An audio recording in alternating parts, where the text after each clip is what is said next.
Again, it is multi-layered week. What do I mean by multi-layered week? What I mean by multi-layered week is very simply, when you get up in the morning, you have to wear more layers of clothing than you do by the time the midday rolls around. By the time you're listening to this show, you probably went ahead and shed yourself with your sweatshirt or your windbreaker, whatever, your hoodie, your pullover, whatever you normally wear when it's like 48 degrees in the morning. If you are one of the remaining 6% of people that actually go into an office in the daytime as opposed to working from home, and you get in your car, it's a little chilly. And then you have to shed clothing over the course of the day because it gets warm out. And then before you know it, like it is going to be this afternoon, it's like 82 degrees. But multi-layers. Also multi-layered. The subjects we could talk about today. The Indiana Fever now, their season is complete in the regular season. They are on to the postseason. They finished in very strong fashion last night in defeating Minnesota, a team that is, obviously also not at full strength, but anytime you beat somebody that had the season Minnesota had, you consider it a big win. You obviously would rather have that than not going into the postseason. So significant for Indiana to go in with the win last night. Multi-layered as well. And they already have gone through layer one and are now on to perhaps layer two. And I'm talking about the Colts and I'm not going to bring up, I'm not going to do it. Just like no new taxes, not going to do it. Not going to do it. I'm not going to mention one of my 3 to 5 best analogies ever. I'm not going to do it. I got in the car this morning, and I'm looking around, and I'm like, I knew it was chilly out, and so I'm multi-layered, but I only brought one layer of sunglasses, and I can't find where they are. But thank goodness I have another pair that's right here in the glove compartment, because when it comes to my sunglass collection, it's a multi-layered collection. Because you never know when you're going to need another pair. Darn it, I used the analogy. Sunglasses and phone chargers. The two things on an NFL roster that you can never have too many of, and that is defensive backs and offensive line. And what we know is this. The Colts, and Joel Erickson is going to join us in just under 10 minutes from now. But we have a little more clarity on the Colts situation at defensive backfield going into game number 2 against the Denver Broncos. And what we know is that Jalen Jones has a hamstring injury, and Shane Steichen said he will miss, quote, and let me get the exact quote from Nathaniel, don't call me Atticus Finch, who is out at the Colts complex and is sitting there and just sent this to us. But the exact quote, he will be out for a while, Jalen Jones. Now, Jalen Jones had a hamstring injury at the beginning of camp, if you recall. And when that took place, and obviously Juju Brents is no longer with the roster, but that immediately put Chris Ballard in a situation where he had to go a couple of more layers in terms of his cornerbacks. And the one thing that, in my opinion, in covering the NFL for years, the one thing that I do think is kind of advantage Indiana or Indianapolis here, advantage the way the Colts have done this, or for any team, is if there is a position where you can most plug and play, I think it's corners. You get offensive linemen that go down and you try to go out and get somebody's offensive lineman off the practice squad elsewhere, or trade a 6th-round pick for a guy that is a Swiss Army knife from Arizona or Atlanta and plug them in. There is challenge, I think, on the offensive line because of continuity, and you've got to be able to know and understand what everybody else around you is doing, and when somebody pulls, what movement they go to and what gaps then are opened up where you've got to look. I mean, there's a lot that goes into that. The same can be said if you are a receiver. And yes, we've seen, Dontrell Inman come off the beach in week 5 and go in and have games, but you've got to then water down your offense, and you don't get overly involved in terms of, different checkdowns and alternate plays to primary play and whatever else, because you are having to learn the playbook, the offense, the routes, and etc. Those things come into play. In the cornerback position, I do think that it's one that guys are so used to themselves just kind of being on an island that you are less reliant on kind of a zone type read, and you can just go in, and even though the helmets change and the uniforms change, I don't know that you are as immediately reactionary to your teammates as other positions. And the reason I bring all of that up is because if you look now at the Colts situation in their defensive backfield, you have Kenny Moore, who's primarily your nickel, right? You have Jalen Jones now, who is going to be, quote, out for a while. Who else do you have? You have Shavarius Ward, who is a good player and has learned this system, but he's in the concussion protocol. So now all of a sudden you've played one game, you've played 4 quarters, and you're already looking for where that pair of sunglasses that fell underneath the seat went. Now, Xavier Howard, experienced player, good player. You know, Blackman, one would assume experienced player and good player, but we don't know. I mean, you're talking about a late addition here. And Jonathan Edwards, an undrafted free agent who we had on the show and I thought was outstanding last week in terms of having him on the show. But what I'm getting at is you have now, and you have to lean upon potentially 2 to 3 guys that weren't even on your roster when you arrived in Grand Park. And the yin and the yang of it would be this. The yang, whichever one you want to consider to be like the negative, whichever way you want to look at it. But the upshot would be what I just mentioned. I don't know that it is a position that has the same level of continuity urgency as others. But then the other side of it is, while it is a position that you're happy you bought yourself some depth, you're already starting to burn through that.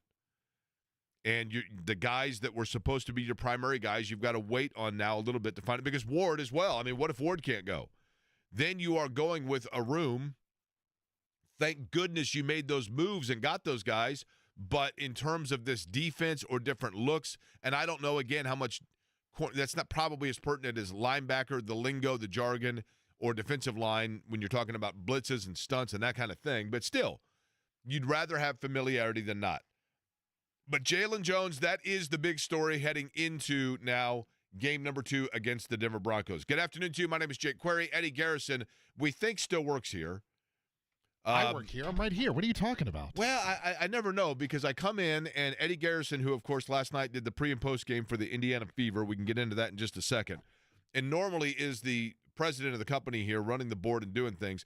And now you've got Caleb Zyberzuber, who is our undrafted free agent, right? Like late addition to the roster and already getting serious reps, and he's over here pushing all the buttons. And, Eddie, you're kind of like Jalen Jones, right? Are you going to be out for a while? Not yet. Next month. I'll be out next month. Okay. I'm Mekhi Blackman, Jake. It came by way of Minnesota and Minneapolis, That's right. And now I'm here, and now I'm stepping in and filling in when needed. Okay, that's well played. Fair enough. And now, Blackman, though, there was a trade taken, right? I don't know what got sent back you were to, a free to agent, Minneapolis. if I'm not mistaken. You were a free agent. But nonetheless, welcome aboard for Caleb, who's in here for day number 2. Eddie, I did, while you're here, want to get to what you were doing last night in the Fever win, because as I'd mentioned, this is the way that you want to go into the postseason. You look at it, and if I told you at the beginning of the year that they were going to have a win of significance in a game that they controlled, they got out to a big lead right away. Minnesota chipped into that, and then they had a second run where, especially from the outside and in transition, they were hitting shots. You would rather have that than not, but at the same time, it is not necessarily the 100% strength win over the Minnesota Lynx, but it was a win nonetheless. Yeah, it's still a win, Jake. I mean, they didn't have Nafisa Collier, and I mean, Indiana didn't have 5 starters, right? 5 players, so it's just like, I mean, even though Minnesota was hurt, Indiana was hurt. They've been hurt for the most of the year, but they pretty much wire-to-wire win, second wire-to-wire win of the season. They go on a 10-0 run to start the game. Notice, Jake, I'm adapting. I did say 10-0 there, not 10-0. You're welcome. And then, yeah, as you mentioned, Minnesota did make a run. They, chipped it down to 4, in the third quarter. Then Kelsey Mitchell puts the team on her back in the third quarter, scoring majority of her team, leading 18 points in that period to get Indiana back ahead by double figures. It never really felt like Minnesota came out with the proper level of intensity and focus because, I mean, they've got the one seed locked up. They can't improve on anything. But I know during the broadcast, their coach was talking about how frustrated she was with just how they're playing right now because they want to have momentum going into the postseason. And now they have to root, if you're an Indiana Fever fan, you have to root for Minnesota on Thursday to beat the Golden State Valkyries because Golden State lost last night to Seattle. So the avenue for Indiana to have the 6th seed is still available and open. And if I'm hoping for anything, that's what I'm hoping for, because if Golden State wins on Thursday against Minnesota, then it would seem likely that Indiana as a 7th seed is going to draw Las Vegas, who was undefeated against Atlanta. And Indiana does not want to play Vegas right now. They've won 14 consecutive games, and Asia Wilson's playing like the best player on the face of the earth. And Vegas has the experience just in terms of when you think of teams that know how to win when it matters, doesn't Vegas come to mind? Oh, yeah. I mean, they've won championships. Right. They've got a lot of veterans and a lot of players that are at still top of their game, top 15, top 20 of the WNBA. By the way, which WNBA team would you say you hear the least about? The Connecticut Sun. See, it feels to me like the Connecticut Sun wouldn't be that team because, well, partially because Stephanie White came from there, but also because Connecticut and Chicago both, it seemed like every time I turned around, that's who the Fever were playing. And Chicago's terrible, but the Fever owned them, right? Well, I mean, it didn't help that they played Chicago 5 times this year, so out of your 44 games. What about the Dallas Wings? Well, you hear about Dallas because of Paige. Beckers. I get that. You don't hear anything about Connecticut because they don't have any young and exciting players. Fair. At least with Washington, they have 2 really, really good rookies in Sonia Citron and Kiki Iriafen. That's Citron. That's a kind of absolute vodka, right? Have you had that? I have not. Okay. Are you not an absolute vodka? I don't like vodka. I don't really care for vodka. This chair seems a little noisy today. But there is plenty to get to today. Again, we're going to try kind of transition because this usually happens in the NFL season when you get to a Wednesday. You spend Monday, Tuesday kind of rehashing what happened in game number 1 or whichever the previous game was. Then you kind of get into that transitional period, and then tomorrow we will go to Denver. Brandon Cristal, I think, he is like the human wind-up toy, right? You pull the string, you ask him one question, and then he goes and goes and goes in depth and knows the Broncos as well as anybody. And he'll be able to talk to us tomorrow about what challenge might be presented for the Colts in game number 2. Well, it's like Eddie White. Yeah, Brandon, though, a little more factual. Really? Yeah. Okay. A little more substance, right? A lot of sizzle. Less hair dye? A lot of sizzle with Eddie White, yes. Brandon is kind of the Denver Eddie White, though, because a lot of name dropping, too. Joining us now on the program, and I'm sure thrilled to be doing so, he is with the Indianapolis Star. He is covering the Colts, and he is Joel Erickson. Joel, let's get right to the meat of the matter, and that is the corner situation. What more do we know other than Jalen Jones out for a while? Charvarius Ward is in the concussion protocol, and all they can really say on that is we'll see. But I would say if you go back and look at the recent history of Colts in the concussion protocol, it's much more likely that he misses this game against Denver than not. You can't predict these things, but usually they give that player a week before they come back. So with that, and I was just discussing this, Joel, and you can add to this or you can discuss whether or not Shane Steichen has talked about this. To me, the corner position is the one area where it's good, and I give Chris Ballard credit because they've built themselves some depth there. But if there is one area that you've got to plug guys in and just kind of airdrop them in, like you're talking about players, as we just mentioned at the corner, that have not been with this franchise a long time and did not go through a lot of camp in some cases. Do you agree with the statement that is the one area where you can perhaps most mask newcomers without having to have the solidarity of unit like you would have an offensive line or defensive line? Yeah, I think so. I think especially the way Anarumo plays defense, maybe more than anybody else, because you can reduce their responsibility to one specific matchup. Like Mekhi Blackman played last week.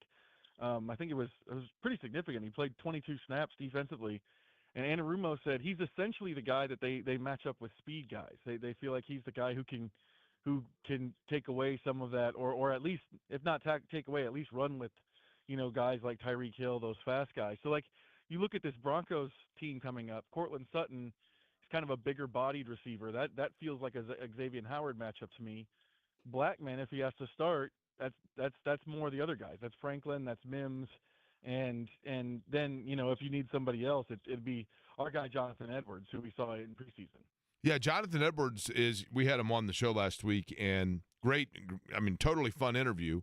But at the same time, as an undrafted free agent, are they ready to go that route? I mean, if they had to put him in there, Joel, do they feel that he is ready right now? I think that they would have to. They're going to have to help him. They're going to have to help him if he has to go in there. I don't think he's going to play a lot of snaps, especially against when you're going into a matchup against Sean Payton, who hunts matchups as well as anybody.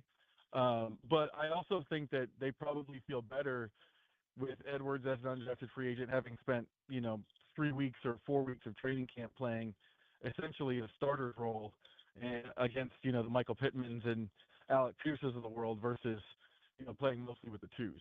Were there any other injuries that popped up or any other situations Shane Steichen has discussed where we may see a surprising face or somebody that gets slotted in, maybe even gets a look that we did not anticipate?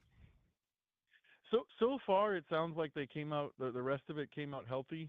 We'll find out though when we get to practice, because Wednesday is usually the day for us to kind of find out about guys who are maybe dealing with something that won't keep them out, but could be an issue. Like he hasn't really said anything about Jonathan Taylor being hurt. He keeps saying he's fine without saying what it was, but they did keep him on the bench for a quarter and a half there in the second half. And Joel, you kind of read my mind there, because and typically if there's supernatural powers between two people, only one of the two people gets them. And we know that I have the supernatural power of being a beer fairy. So I don't know that you have the supernatural powers of having read my mind. Rather, it was just such an obvious storyline. And I'm talking about the Jonathan Taylor situation, because certainly if that was a 28-27 game, maybe he's on the field, right? I mean, they didn't need him in that situation. But do we not have kind of a PTSD with Jonathan Taylor of these things lingering, and then we find out that there is more there? And that's why, to me, I am skeptical about Taylor's health. Well, I don't love that I don't know what it is. I don't love that I don't know what was bothering him. Well, do we know that something was bothering him? It feels like it, but I don't know that we know that for sure, because Shane has mostly just said he's good. So I'm kind of waiting on the injury report to see if it says something. If it says ankle, then all of a sudden my concern level will get a lot higher. Here's the thing. I don't disagree, but there's something intriguing about watching Giddens run. And then obviously what you're doing is you're ready to unleash the beast in Ulysses Bentley IV when that number gets called. But I do think that Giddens does give them, yes, it's a different style of run, but I think that they can still kind of do some of the things they want to do with Giddens back there. Am I way too naive and bullish on a rookie? No, I thought the lesson of maybe not playing Taylor was that maybe you can give Jonathan Taylor a break on a couple carries earlier in the game. I know it seems like it's been a long time since anyone wanted to do that. Usually even when Zach Moss was here, if you go back and look, when Taylor was healthy, Taylor got almost all of the carries. And I get it, it's Jonathan Taylor, you want him on the field as much as possible, but also I want him on the field as much as possible. Maybe give him a rest every once in a while. It looks like the rookie can handle some of that stuff. It doesn't have to be a lot, but, I think he had 15 carries in the first half on Sunday. What if 4 of those go to DJ Giddens? And then maybe Jonathan Taylor feels a little bit better heading into the second half.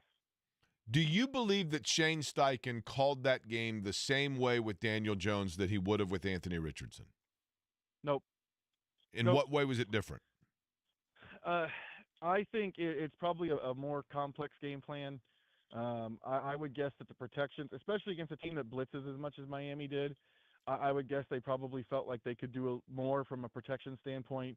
We saw a couple of plays where Jones changed the protection. They were very good against the blitz.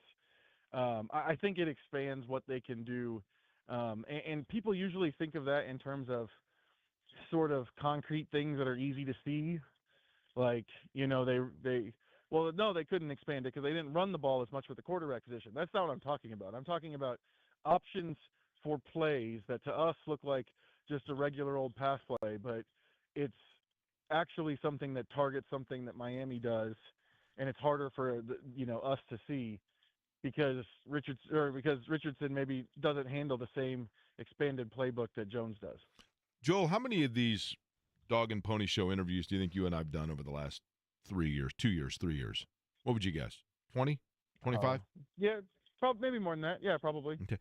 And what percentage of the time when you get done, and I know you got to get going here in a second to get in the locker room, but what percentage, especially in this situation where you hang the phone up and then you are immediately airdropped in with all of your media brethren, right, and guys that were way ahead of me in academic class rank, what percent of the time when that happens do you say, you're not going to believe what Query just asked me, and then you guys commiserate over the dumb question that I asked? 90%? 80%? You're on the one hand, yes, we do talk sometimes about what I could talk about, but you make it sound like it's a negative. I think of it as a positive. Because it makes you sound smarter. Is that it? Sometimes I'm like I got to talk about bourbon for 15 seconds for 2 questions. I enjoyed that. Well, here is why. I'm going to ask a question that I'm going to give you the green light to then tell me if it's just an incredibly dumb, ill-timed, stupid question, and et cetera. You ready? Okay. How is Anthony Richardson doing? And I mean that sincerely. I truly mean that with, in other words, how do you think – it's one thing to be told that the other guy's the starter. It's another to then have to sit back and watch the team play well under that guy and hear for a week about how wonderful it was to have competency and stability at the quarterback position. And you are a young guy that allegedly, and I'm using that in air quotes, the team still believes in. But how do you think he's doing? Yeah, that's a good question. I don't know that I have any insight on it. I think your instincts make sense to me. I think if I was in his position, it would be a little bit tough. You see stuff from like I was just reading a story about like fired coaches or whatever, in that it's hard for them to turn on the game of the team that they were coaching before they were fired. And it's probably, it's got to be a little bit true if you were the quarterback and then somebody else is the quarterback, right? Yeah. Except that you have to be there and you have to stand there on the sideline and watch it all. I mean, I know you got to be the team guy and you got to be the team player, but at the same time, that's why, the reason I say it, Joel, is because that's why it feels to me like when you take a quarterback from the starter back to the, like, we're going to put him on the sidelines and let him learn, that's a real difficult thing to come back from. Yeah, I agree with that. And especially if you see, success from the person that replaced you. That's what I mean. A lot of times you have these guys like Bryce Young got benched and then the Carolina Panthers were still a mess. That's different than watching them go out and score on all 7 possessions. Yeah. And again, it's interesting that you say that you thought that Shane Steichen might have called the game even more complex, because there's part of me that wondered if they didn't make it even more simplistic to keep within what they believe to be the ceiling for Jones, and just, as I keep talking about, have him hit the layups, and Tyler Warren being a big piece of that. But maybe in fact they were able to spread it around. Does that make sense? I mean, their offense might have been even more versatile, so to speak. Yeah, I think it's how they get to the layups. It's how they, all of the different ways we saw them use Tyler Warren, all of the like options, essentially, where you get to the line and you have options to change the play, and maybe that play just leads to a 5-yard gain, but it's a play that you wouldn't have had if you stuck in that. I think that's where it expands it, is they've got more options to get to those layups than they would have had before. Joel, here's the bottom line. Before you go back in, I need to let you know this. It is not until January. No, I take that back. December. Second week in December, when I do my annual weekend trip to Milwaukee, We do our pre-Christmas trip to Milwaukee, Shannon and I. That means that when the beer fairy made his delivery to you, you've got to ration things off and pace yourself. I wondered, Mm-hmm. and I wondered, and I may have gone out and the next time I was at the grocery store, I was like, you know what, I need to get myself a Three Floyds variety pack so I can space out these. I can space out this Wisconsin stuff for appropriate times. Yeah, that's right. Mm-hmm. Or as they do in Wisconsin, I got to take care of that until next Wednesday. You know what I mean? That's not a bad. That's pretty good accent. That's pretty good. I mean, listen, I don't know if you know this or not, but I'm a man of many talents. We haven't found necessarily what most of those are, but allegedly I am, right? All right, Joel, we'll let you get back to it. I thought Appreciate that was pretty good. What's that? I thought that was a pretty good one. That's pretty good Wisconsin. Thanks. I'm going to do what I can. Hey, daughter! I do what I can. All right. Appreciate the time, Joel, as always. You bet. We'll see you. I've mentioned before, my roommate in college was from the Upper Peninsula of Michigan, and that's basically Wisconsin. And I'll never forget when his cousin came to visit us and was in the shower and is yelling, screaming bloody murder from the shower. I thought like he slipped and fell or something, and I wasn't going to go in the shower. I mean, that was a little uncomfortable, but the door was unlocked, so he kind of popped his head through the door, and he's covered and whatever else, and he says, I need a tool. I'm like, a tool? I need a tool now. And I thought, oh my gosh, and our place was a complete dump, obviously. And I thought, I don't know if he needs a wrench or if he needs like a hammer or he needs a welding pipe. But now I'm imagining water going everywhere and the apartment's flooded. And I said, well, what tool do you need? I just need any tool. And I was kind of freaking out. And then he opens the door and he's standing there and he's buck naked and he's covered in water dripping off of him and some suds and says, I just got to towel off before I get dressed. Oh, a towel. Okay. So, yes. And that was Upper Peninsula, but that's basically like Wisconsin. Did you say buck naked? I think I said butt naked. You could go both. I heard buck. Maybe I said buck naked. They kind of roll one into the next. Butt naked, buck naked, right? In that George case, Costanza's adult film star name was going to be Buck Naked, but I think I went with Butt Naked. You should have gone with buck naked. See, now you get, or if you were from there, the Buck Naked. Like, you know what I mean? You got to get the Wisconsin accent. He mentioned, by the way, what it would be like to be a quarterback and watch your former team play and play well and win games. What about if you're a coach and your former team you get into a spat with, and how that might actually hurt you in your current position? I think we actually are witnessing that right now, and we're witnessing it from a guy that people around here are going to want to see fail anyway. And I'll tell you who that is, and we'll get back into the Colts conversation getting set for the Denver Broncos. Do it all on the other side here on layer number 2 of the multi-layered Wednesday. It's Corey and Company on the Fan.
everybody loves you.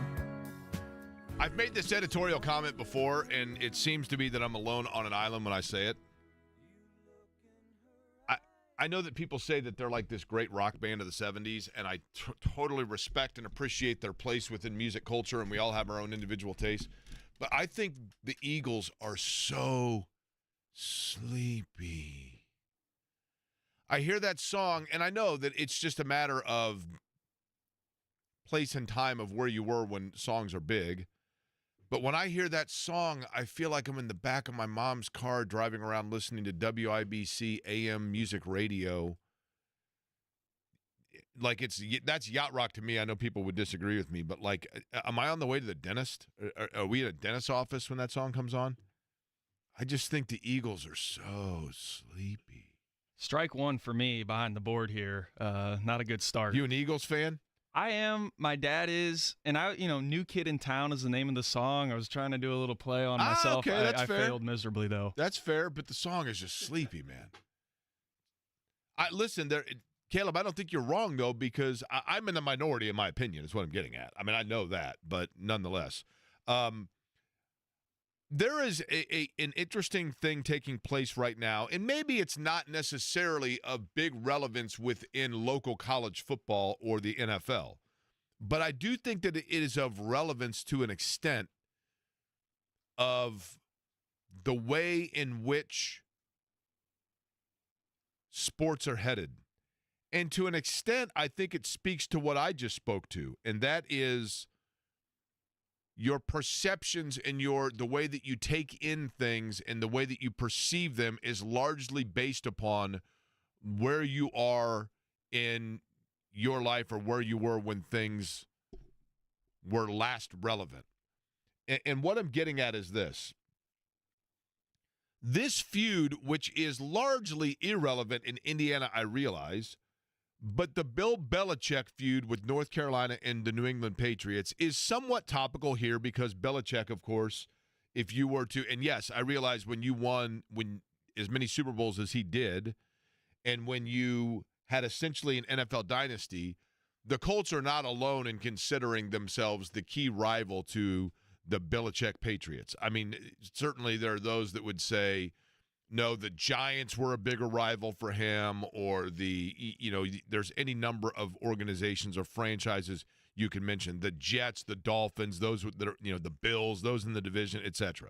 But he is a polarizing figure here in Indianapolis and significant within the football culture of this town.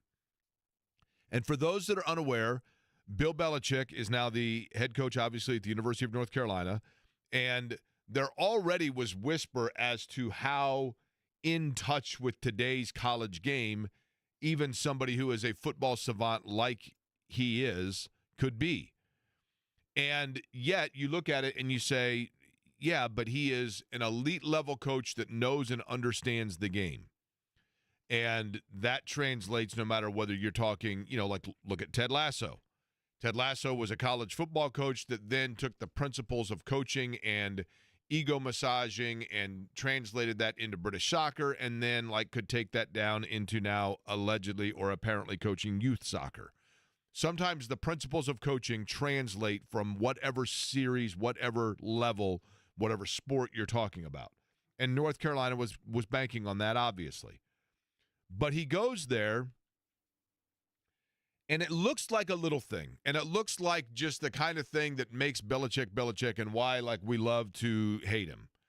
And the fact that he comes out and he gets petty and he says, I'm not going to let the New England Patriots scouts and representatives of the New England Patriots in my facility here in Chapel Hill. Why, you ask?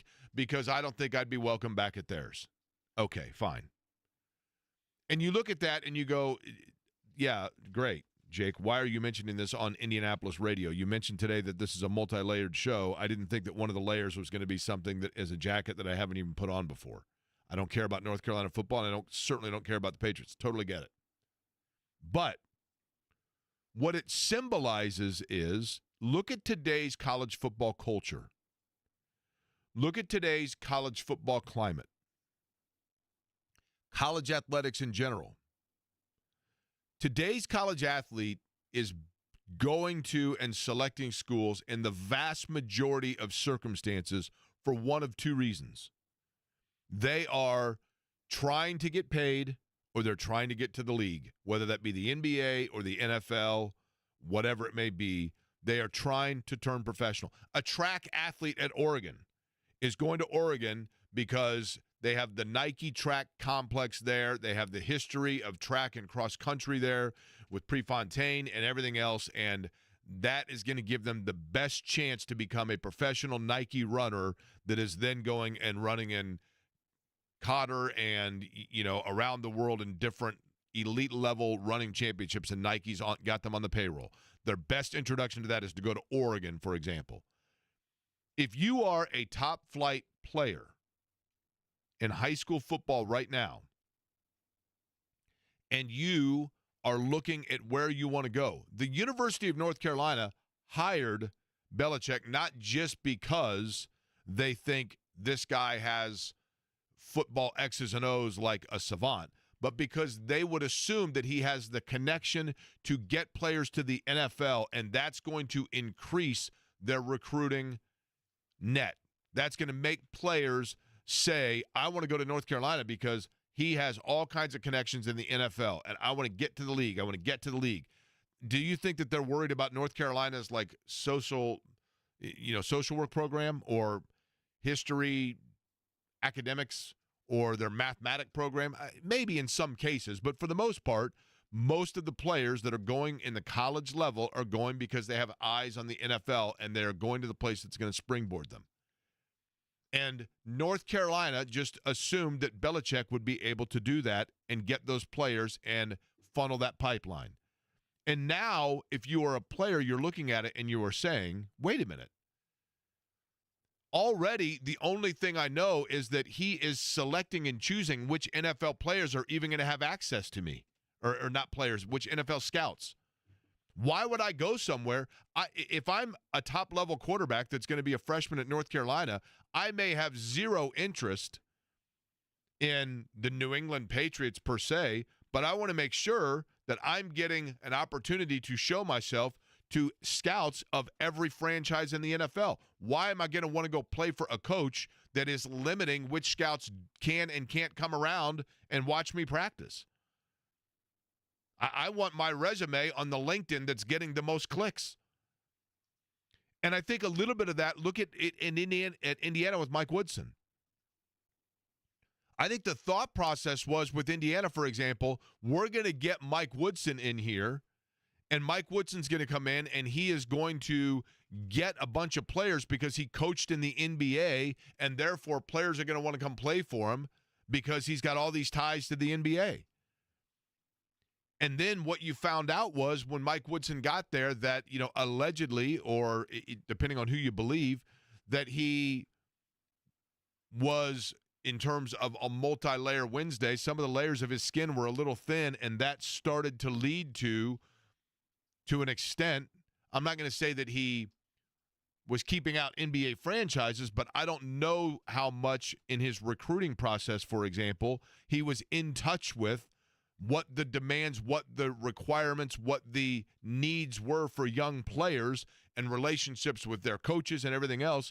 And so Indiana found out that when they opted for Mike Woodson and got rid of Archie Miller, who, that was an experiment also that's like this weird era that we almost forget about. But the grass wasn't always so greener. And so then they went and they're like, we've got to go back and get a coach that has a track record, not just of being able to massage those relationships, but build talent of players once they're here. And it remains to be seen whether DeVries is going to be that guy or not. But I just think that what you are seeing right there in the form of Bill Belichick is that even with the most brilliant of football minds, sometimes that can get clouded by being in a world and living in a world where time passes you by. And in terms of what kids are going to want from him and his program, his digging his heels in the sand with a petty vendetta against an NFL franchise shows a lack of touch of what young people want. And in today's world of college athletics, every coach has to navigate that. And it is true that it is the athletes that are stirring the drink now, not the coaches. And the power belongs in the athletes because they're the one with the name, they're the one with the image, they're the one with the likeness, and that's what the schools now have to feed, be that fair or not. There's another story in sports that I think I have an unpopular opinion, and I need, speaking of that, the advice of the younger audience. Mainly the two that are sitting right here with me, but also you folks as well. I'm going to tell you something that I saw, and I thought to myself, am I the only that saw this way? And I don't even wear glasses, but the ones that I'm wearing apparently are clouded. I'll explain next.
Hey there, Jake Query for Surfside. Look for the can with the sunset stripe. Surfside, wherever, by the way, you buy your favorite adult beverages, whether it be in a bar or whether it be in the store.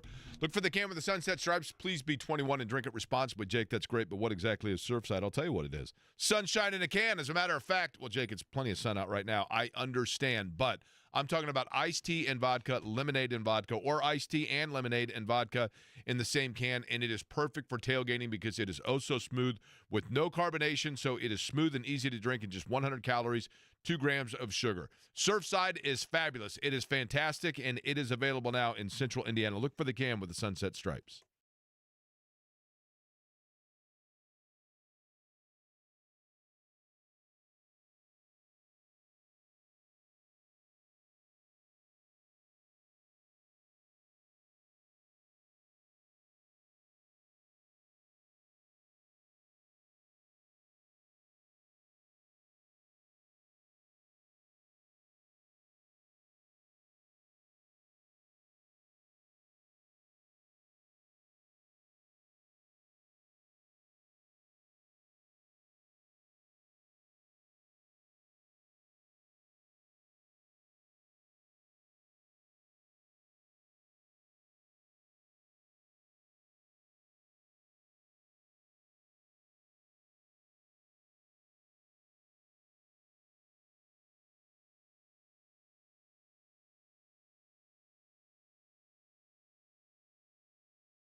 we back in the dentist's office? I'm back in the back of my mom's car. Are we going to play Somebody's Knocking at the Door next by Paul McCartney and Wings? I'll do better the next hour. I'm just trying to think of what I can play, and this is all that comes to mind. I'm sorry. Wow, okay. Okay, I have a couple of Jake Query sports rules, which I've laid out before, okay? A couple of rules in life to live by. And one of them comes into play right now, and then I think that I'm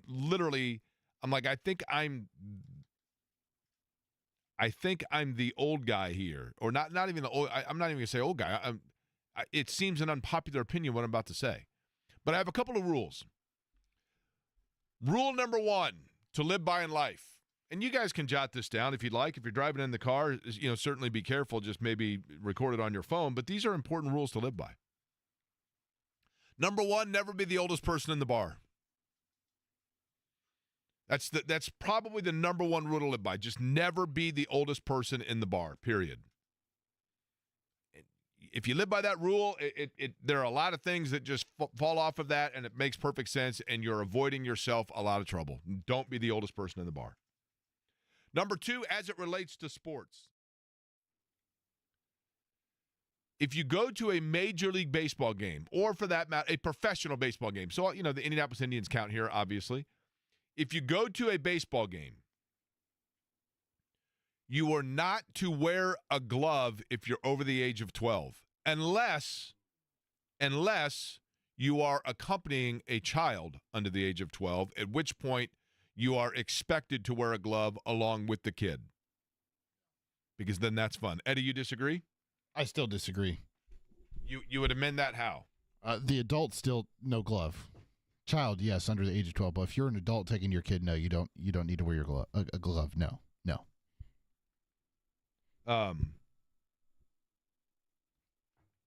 So, okay, you're saying no glove whatsoever, right? And I would say over the age of 15. Okay, but either way, here's the other rule. This is an important one. Okay. After the age of 12, well, no, that's after the age of, I'll say actually, this one I'll go adult, so 25. I'll say 25. After the age of 25, unless you are there with a young person, if you catch a foul ball, that foul ball gets designated to a pre-selected kid in the area that doesn't know that he's been selected. No. But when you go to the game, if you see a young kid with a glove sitting near you, then it is your responsibility, if you catch a foul ball, to soak in the glory of it for a second and then hand it to the kid. Another caveat, if you, like myself, if you've never caught a foul ball at a game, then no. I've never been near a foul ball, but I still would do that. You're also at a different stage in your life than I am. I would love to keep it as a You're memento. close to the 25 rule, so you get some. Now, is this on top of your mind because of what happened earlier this week in Philadelphia? So let me explain what happened. I believe it was actually technically in Miami, was it not? Or was it against Miami? Oh, it was, yeah. But the viral video is this, and I'm just going to put it in simplistic form. Player hits a home run. Home run lands near a woman who I believe had a child with her. Man from a couple of rows over comes running over. He also has a kid. Gets the ball and then goes and gives it to his son. Woman then goes in protest, confronts said man, and essentially shames him into giving the ball back to her in a very, temperamental fashion. Very Karen-like. Understood. Karen's my mom's name, though, so I got to be careful. But here is where I think I'm in the unpopular opinion. Ball was on the ground, by the way. Okay. It's not like she caught it. Here's my unpopular opinion. She's in the right. He basically comes down and takes the ball away from her, right? Jake, the ball's on the ground. Nobody's claimed it. She didn't catch it. She has no kid. She's reaching down. I think she did have a kid near her, did she not? No, it just looks like it's her and her husband. Okay, in that case, I thought she said she was getting it for her kid. But she's reaching down for the ball when he comes in, and basically it is very clearly in her area, in her operating area. I think he kind of looks like... My favorite part, Jake, is when she goes over to confront the guy. He's like, what? Oh, he looks like he just saw a ghost. I know. Sure. He absolutely looks like he just saw Ball's on the ground. It's free. It's free game. And it's not like he was doing it for himself. He was doing it for his son. He was going to get the ball for his son. I get it. I totally get it because the kid is involved. That changes the dynamic a little bit. But he vacates his area. He's in Illinois, and he comes over into the middle of Indiana to take the ball. Jake, the ball's on the ground. It's free game. She hadn't claimed it. Her husband hadn't claimed it. She's reaching down for it, though, right? It's still free game, Jake. Okay. I would think amongst adults it would be understood that because it's directly in front of her, she should be given the opportunity to reach down and pick it up. It's not like you and your siblings when you're approaching the car and someone yells shotgun. Why do you think he was so startled when he went back over and she confronted him? I think part of it is because he's like, look how far away she had to come to confront me, which is the same distance he had to go to get the ball. I think she was so startled because it's like, what in the world? You're approaching me. Like, what are you doing? Okay. You didn't have the ball. I didn't have the ball. I walked over there. I grabbed the ball. I gave it to my son. Jake, it was the guy's son's birthday. Is she supposed to know that?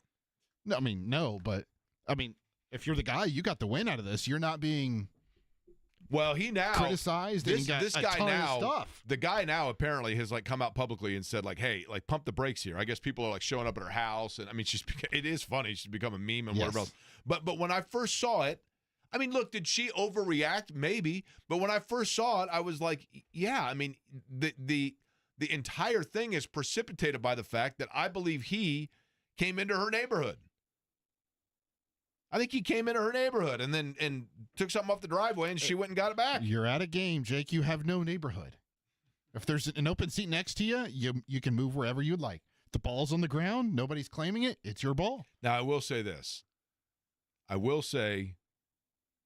going to give a caveat to my own rule that if it is a landmark home run for a player, like a 500th home run, all bets are off. I will agree to that. Back into the Colts, by the way. Big news from earlier today. We'll let you hear from Shane Steichen next.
By the way, I always love this one. Jake, you don't know what you're talking about because you don't have kids. Okay.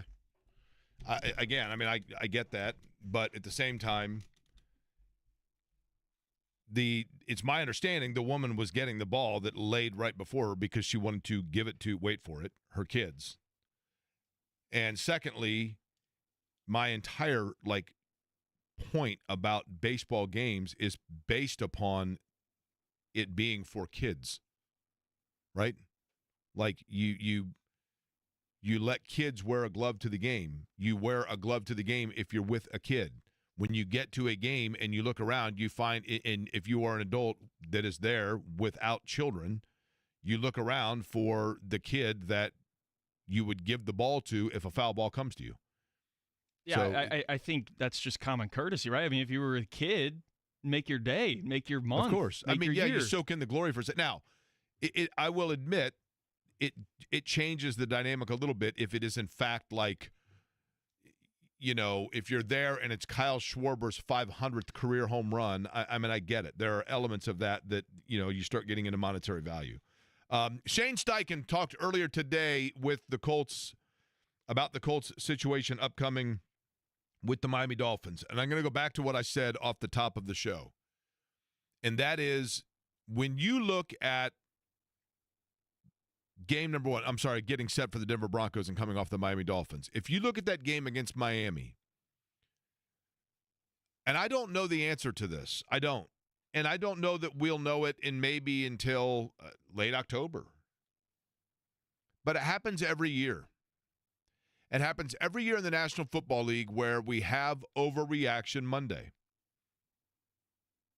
All you have to do is look at, for example, our Chicago's Pizza Query and Company Fantasy Football League. Myself, I went out immediately yesterday and picked up 2 players off free agency because I'm like, big week 1 for that guy. I got to go get him.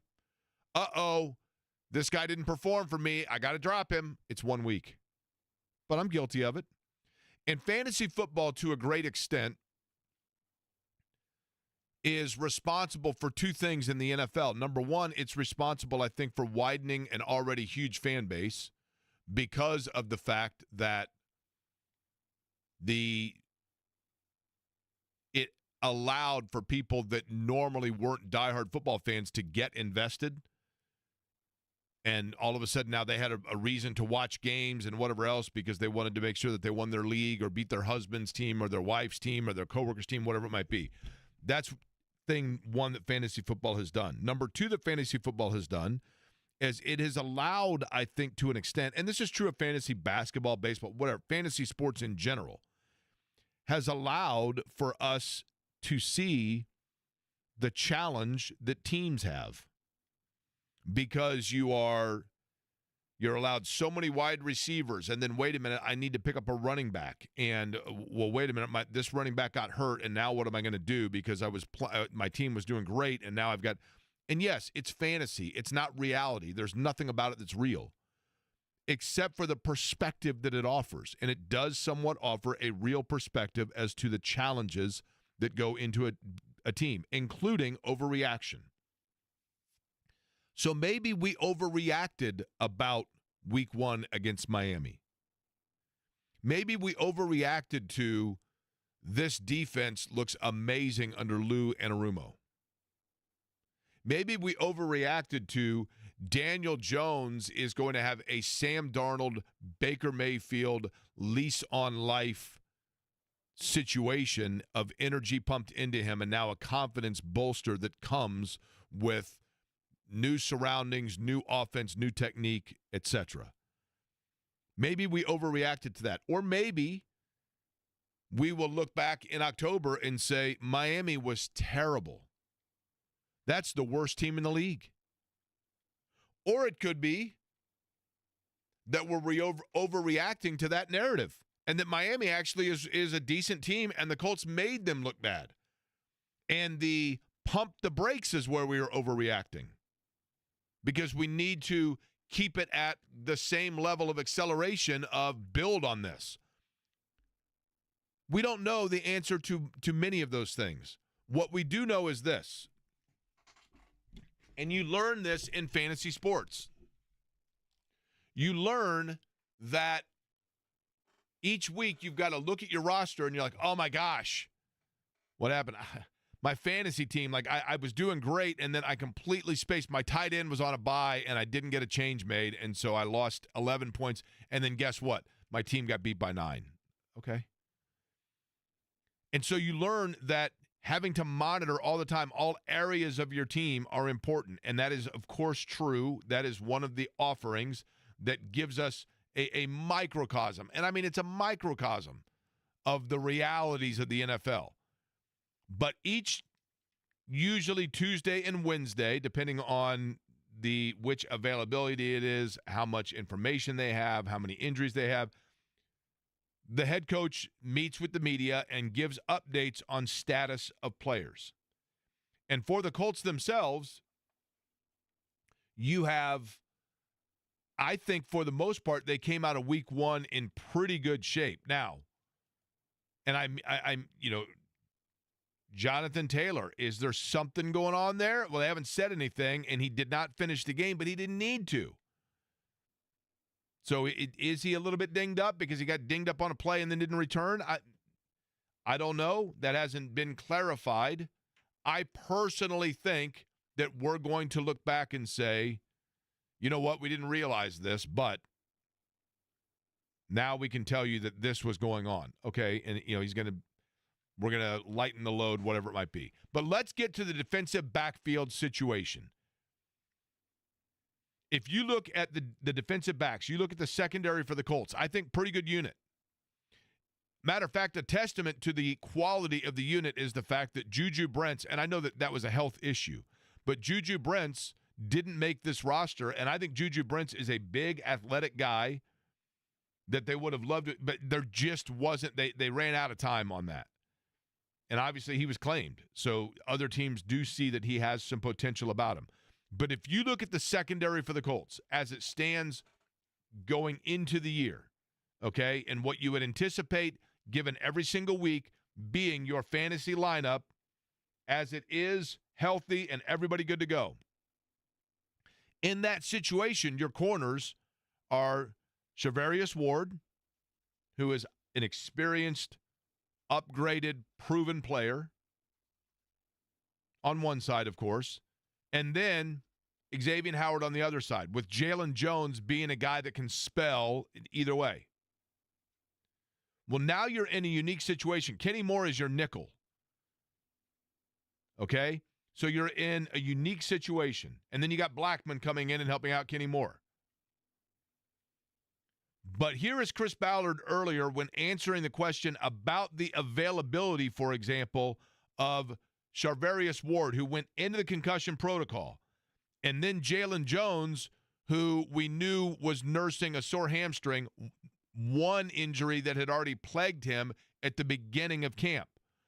But listen closely, because he's asked about Charvarius Ward, is Shane Steichen, and he answers that question. And in terms of information, it's a buy one, get one. He will not. He'll be in the protocol. We'll see how the week goes. Will Jalen Jones be sidelined for a while? Yeah, he's going to be out for a while. I don't have a timetable on it, but he'll be out for a while. Okay, that was James Boyd asking that follow-up question about Jalen Jones. So now you look at it. Ward in concussion protocol. Let's say he's not able to go. Jones out for a while, not able to go. Xavier Howard, you would feel pretty good about, but we'll get to that because there's something to be said there as well, okay? And then you have Blackman that, for example, if Kenny Moore is now all of a sudden going to have to play, and fill in at one of the corner spots, Blackman's got to move up a spot as well, right? And this becomes kind of that domino effect of what takes place with having to move guys around. So let's talk about Blackman and whether or not he is ready then if his number is called and Kenny Moore gets more reps on primary everyday downs. Blackman then has to slide into the nickel role or play perhaps depth at one of the corners. Question is, this is a guy that they basically got at the end of camp. They made a trade for him at the end of camp, came from Minnesota, and here is Shane Steichen on whether he thinks Blackman's ready to go. Yeah, no, I thought he did a great job coming in. He put in the time, put in the work. He was always in with the DB coaches, Jerome Henderson. He spent a lot of time with them. I walked past his office when we signed him. He was in there all day, every day, learning the system. So credit to him, credit to Jerome and Chris getting him up to speed as fast as possible. Okay, and when he's talking about Chris, by the way, they've got a couple of defensive back coaches. And Chris Hewitt is another one that works within the secondary. He's the overall secondary coach. And then Jerome Henderson there that you heard that works with corners. Okay, now, so then the question becomes, with this room that we thought was a room where they had good depth, and now all of a sudden it's a little bit depleted, Steichen's thoughts on the cornerback room in general? Good. I mean, we got guys in there that we feel confident in. Whoever's on that field, we got, faith in, and they got to be ready to go. If he's not able to go, we got to have those other guys step up. Now, I get it, and I believe him when he says that, because I do think that credit to Chris Ballard. Chris Ballard has done a good job of building depth at this position, but it's already being tested. And the thing to me that is curious is this. The guys that we just mentioned, Jonathan Edwards, undrafted free agent, didn't know where Westfield, Indiana was 3 months ago, except for the fact that he played at Indiana State, so he probably had some friends from Westfield, okay? Xavier Howard, again, not on the roster, not one that you expected at the end of last year was going to be a part of this defensive backfield. Blackman we just talked about. And Jalen Jones, who has been dinged up with injury and is still out for a while now. My point being, this is a unit that while I give them credit and thank goodness they built some depth within it, it is still faces and names that are relatively unfamiliar overall with the grand scheme of things. But you have a defense with a coordinator that is new. Lou Anarumo is new to everybody. His defense is new to everybody. And how you work off of your teammates within your particular unit, also new to everybody. And corner is one spot that I think you can most airdrop a guy in, and on short preparation, he can play at a pretty high level compared to, say, if you were to put in a right guard or a tight end or a receiver. Just because I think the language, the lingo, the responsibilities in terms of how much you are reliant upon what your other teammates are doing, you are more on an island as a corner than probably any other position. But the other thing that I can appreciate, and I've grown to appreciate this over time, Shane Steichen has a unique ability to answer questions without saying anything. Caleb, I'm going to give you the task here. I want you to ask me a question about anything in life, and I'll answer it like Shane Steichen. Anything going on in the world, let's not keep it political, or let's not go political, but anything in the world going on, sports-wise, other teams, whatever going on, just ask me a question of something going on in the world right now that's topical, and I'll answer it like Shane Steichen. Hey, Coach Shane Steichen, Caleb Zuver of 107.5 The Fan. What are your thoughts on the Cowboys missing Micah Parsons? Do you think it's a good trade, bad trade? What do you think? Yeah, good trade, good player. Obviously those guys, they know what they got to do. That's guy with energy. Gets in there, makes plays. And they're going to know what's best for their program. I think he's a great player. I think Green Bay got a great player there. But at the same time, Dallas, they got a lot of depth, and you got to trust the process. And I think they trust the process. They know, and they've done their work. They've done their homework, and I think it works out for both teams. Okay, ask me something else that has nothing to do with football. Let's see here. What do you can I still stick with sports? Anything in the world anything. Just go. Ask a question. Boom, go. Shane Steichen, what's your favorite state capital in the United States?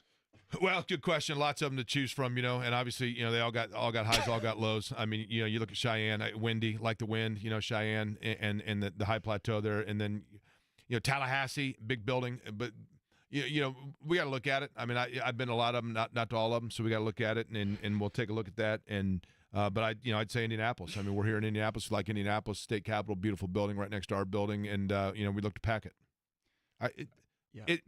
He is the master.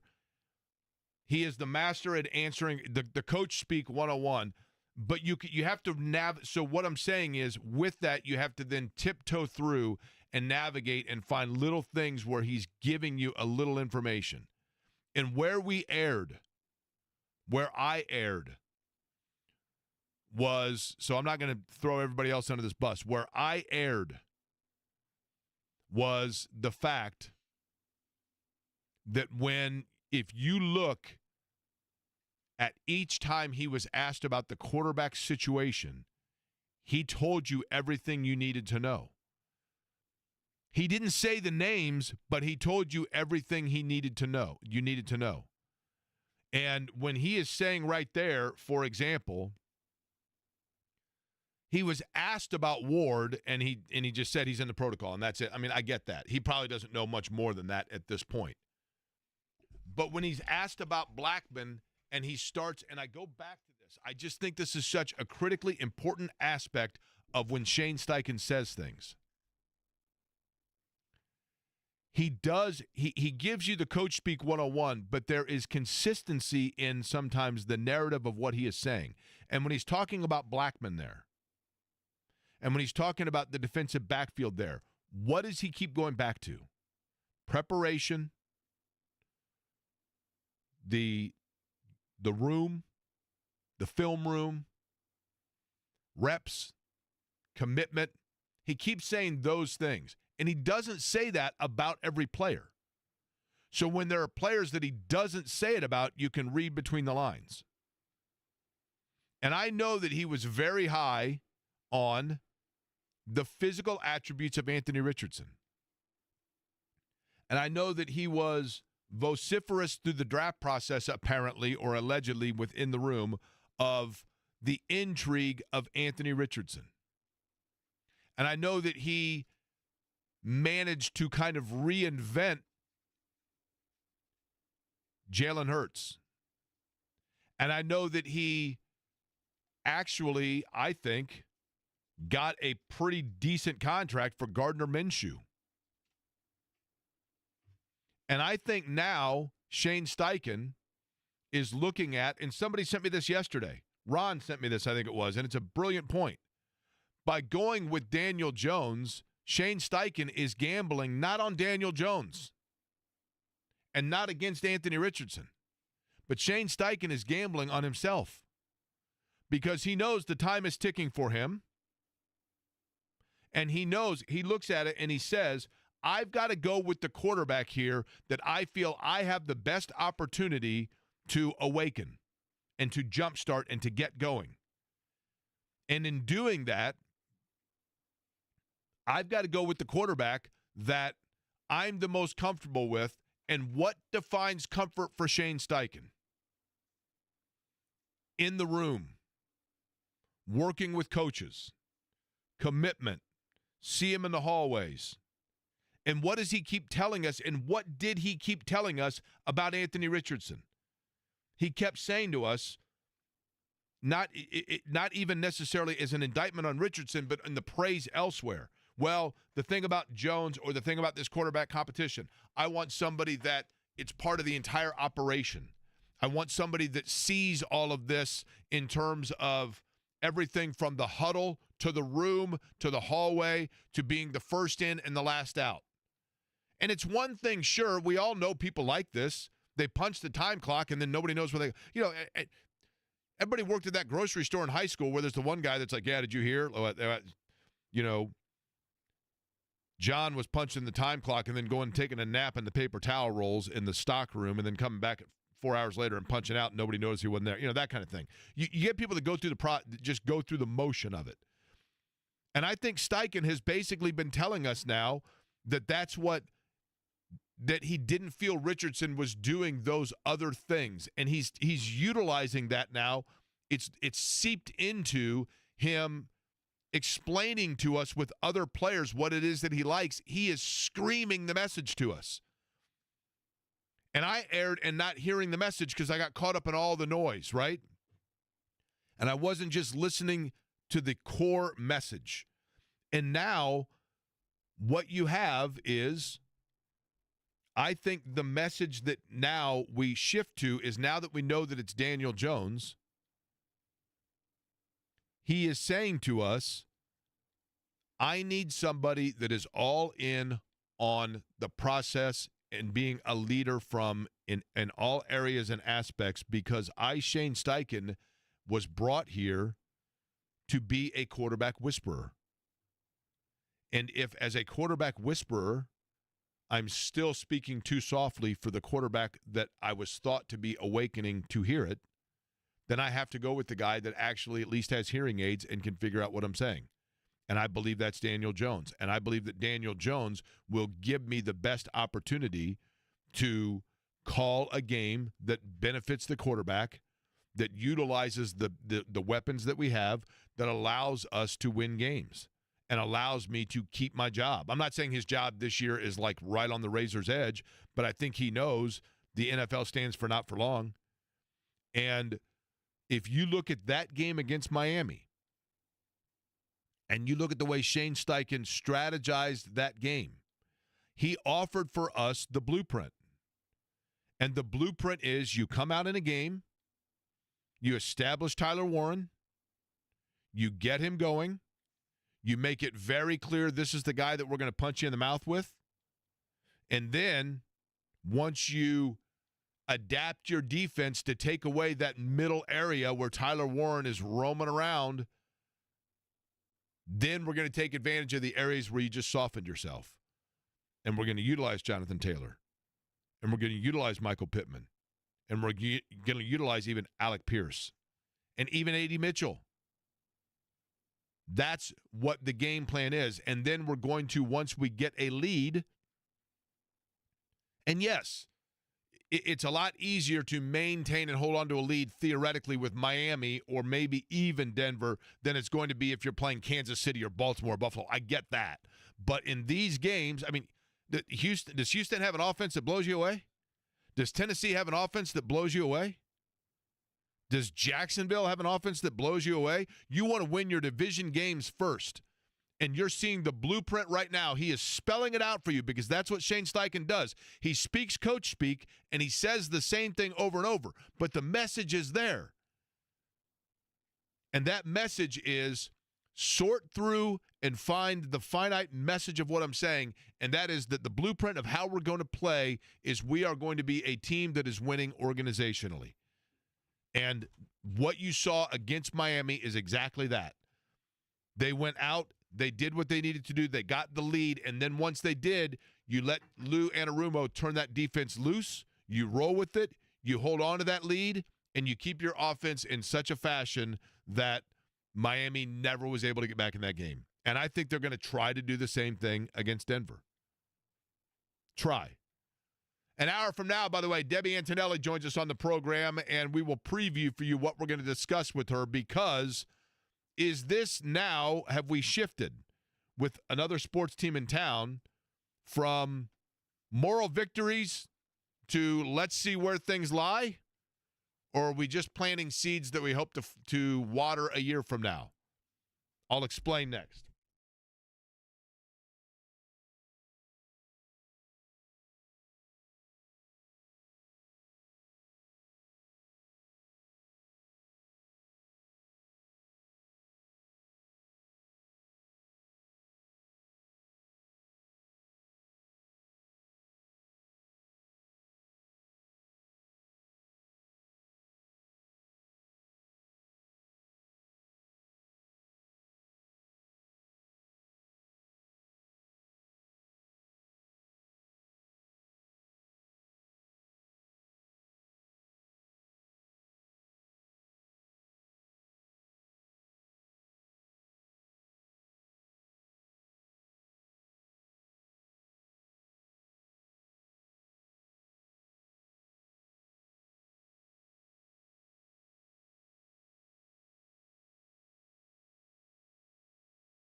So let's put this in a Pacers language.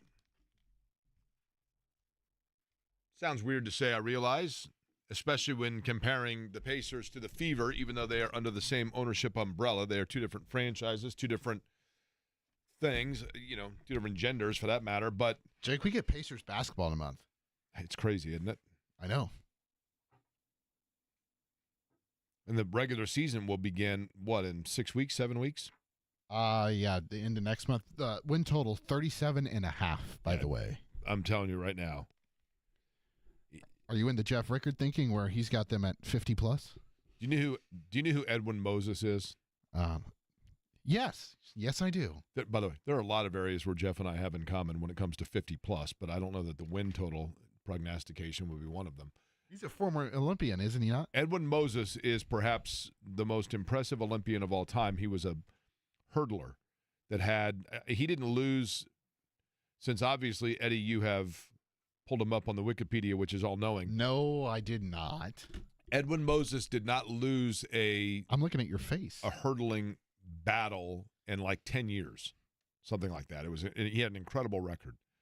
But I think personally that the Pacers having to go for an over of 37.5 is like Edwin Moses having to clear 2 pieces of Lego in a hurdle.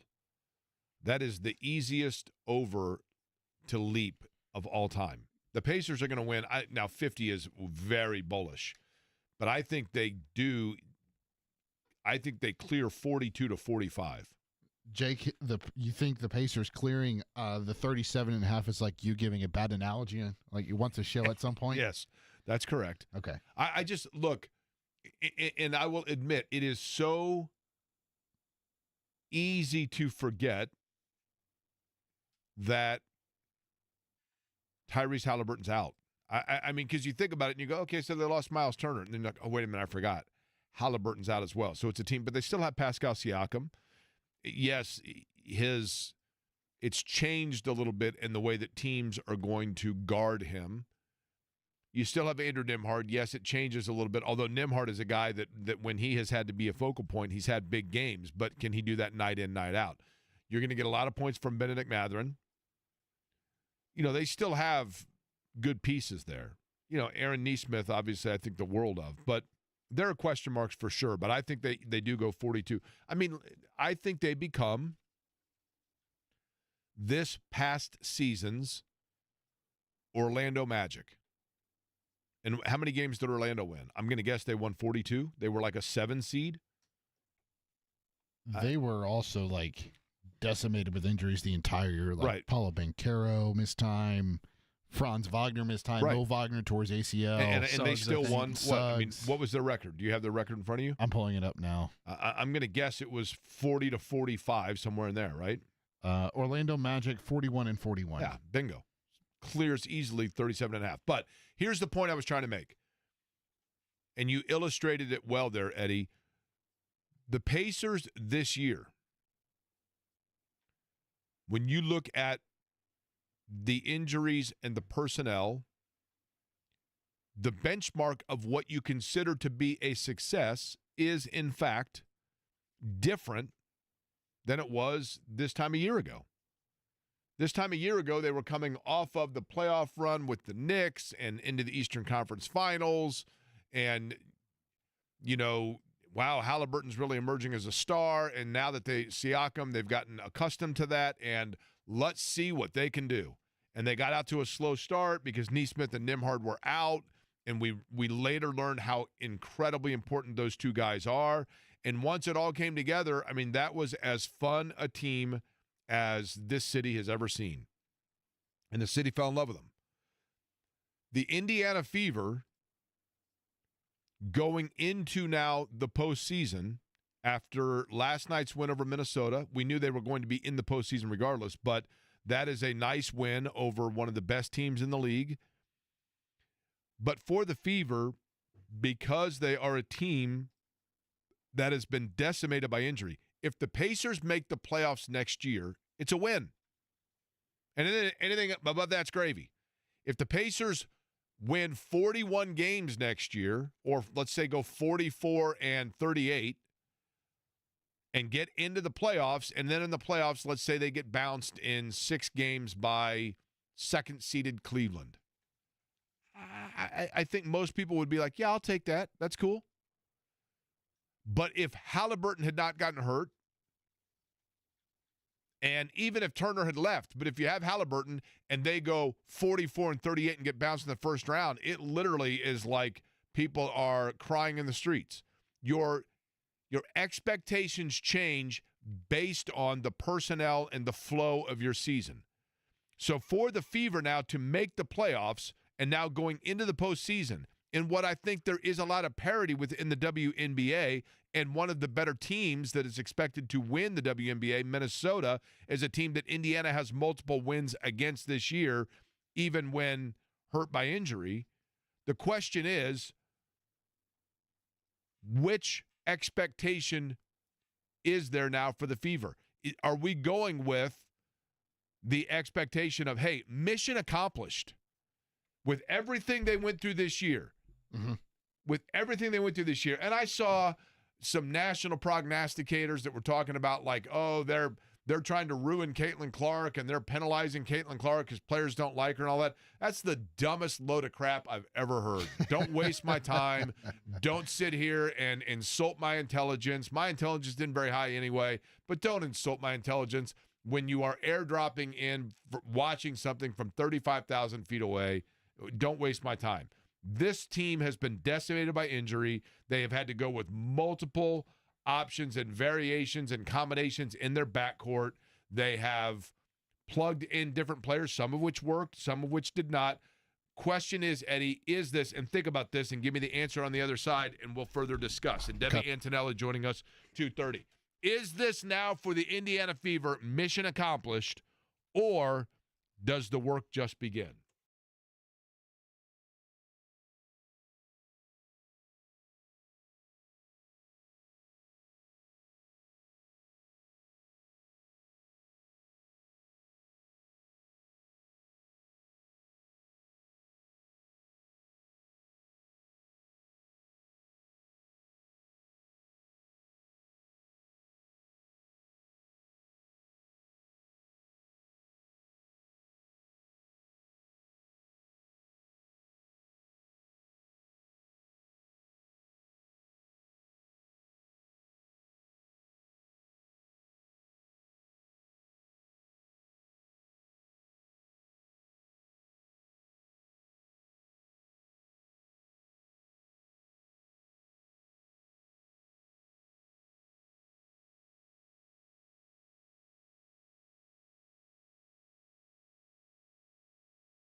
And unfortunately, on the text line, this one doesn't have a name on it.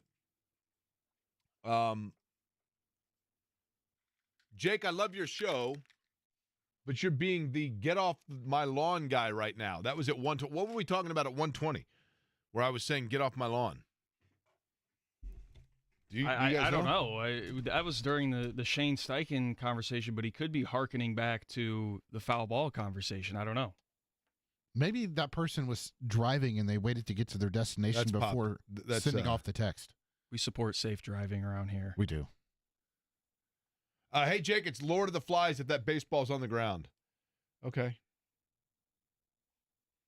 First come, first serve on the ball. I just think, like, it's just weird. Like, people that, yeah, the lady probably overreacted, but the dude, like, I mean, she was basically, the way it looked to me was that she, as a matter of fact, if you listen to the people around her, if you've seen the different angle, there are people around her that are yelling at him. They're like, hey, man, like, she was like reaching down to get the ball, and you like came storming in and took the ball and ran off with it. But either way, we move on. Okay, so Eddie, for the Fever. Yeah. Is it mission accomplished, or is this a clean slate and now the season is going to be defined based on what they do in the postseason? Season will not be defined on what they do in the postseason. Jake, it will only make this season much more memorable, maybe, than what it already is. I was talking with Caleb just during the break.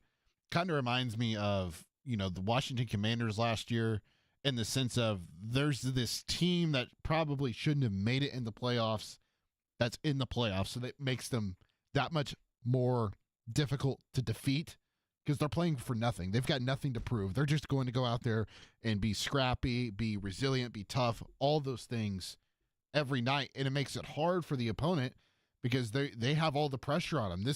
The Indiana Fever in this scenario are the Washington Commanders. They have no pressure on them going into this playoff series, whomever they face, and they can go in there, play their style of basketball, be free about it, not have any sort of pressure during the entire thing, and more than likely, Jake, depending on which team you get between Las Vegas and Atlanta, there's a chance that one of those two road games in Atlanta could feel like a somewhat home game just because there are so many Fever fans now across the WNBA. But those Fever fans are there primarily to see Caitlin Clark, right? Agreed, but they're still, the Fever are still Fair. the number one team in attendance despite Caitlin Clark missing 31 games this year.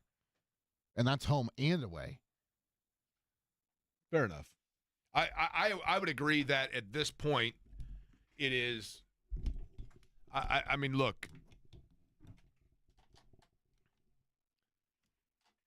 Maybe I'm living on the high of the Pacers run. That Pacers run to me was a little bit liberating. And because of the fact, and I had this discussion the other day with somebody, and I've made a lot of this. I've mentioned this a lot, but to give it the perspective, I became so robotically programmed and conditioned in this job to not allow sports fandom to influence the way I go about things. And the way that I did that was maybe I just didn't trust myself enough from a professional standpoint. But when I was covering games, to allow my objectivity to be that of which I was able to responsibly break down or discuss games, especially when I worked in television, you just set aside a rooting interest. I don't know how to explain it other than, it's like a doctor. If you ask them, like, if blood grosses them out, and they'd probably say, like, well, yeah, like in a movie, yes, but not when I'm working, because it's just that's the environment you're honed in on. But that Pacers run this year, and I think I made the declaration on this show ahead of time that I was setting aside that objectivity. I just was going to relinquish it and be a fan and make no bones on this radio show about the fact that I was coming at it from a fan perspective.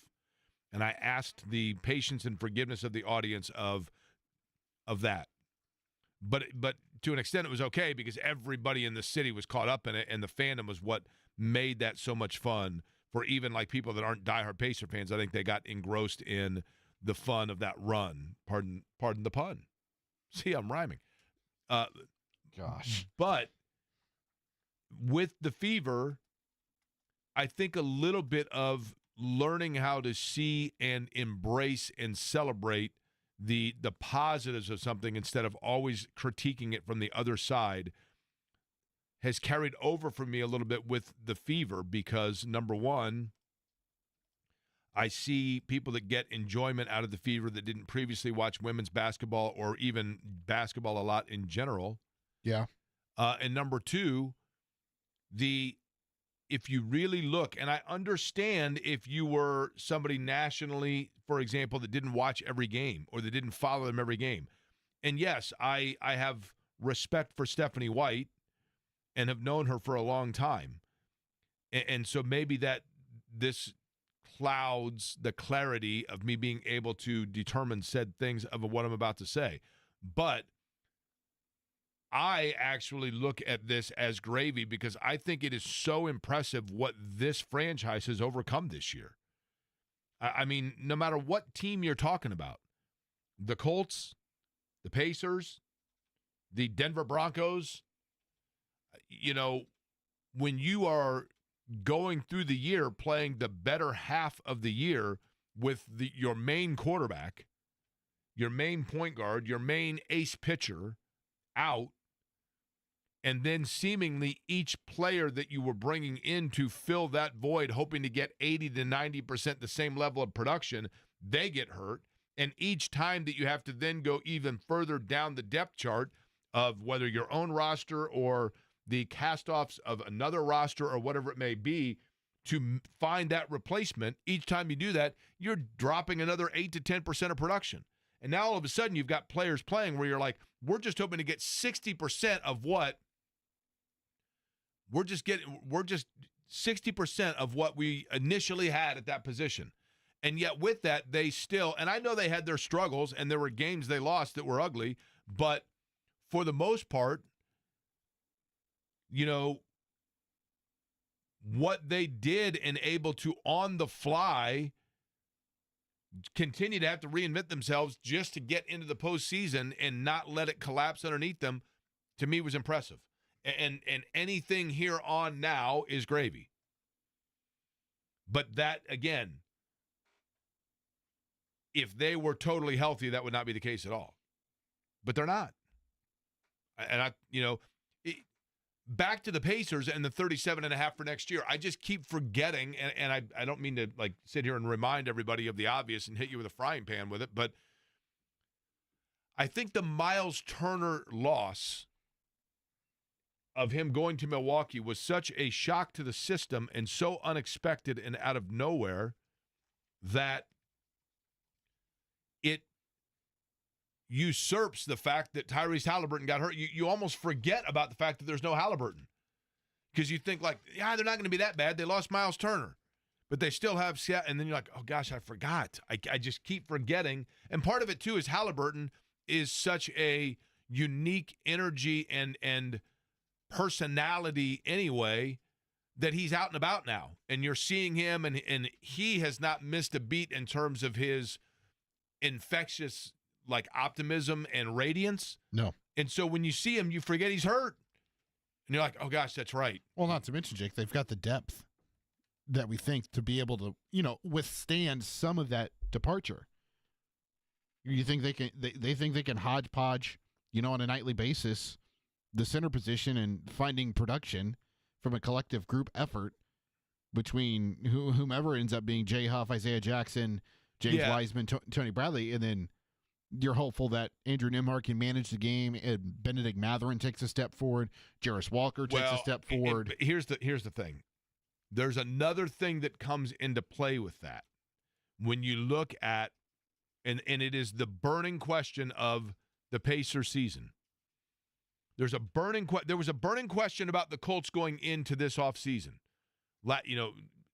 3 months ago, when they reported to Westfield, there was a burning question about the Colts season. And we started to get an answer on that burning question.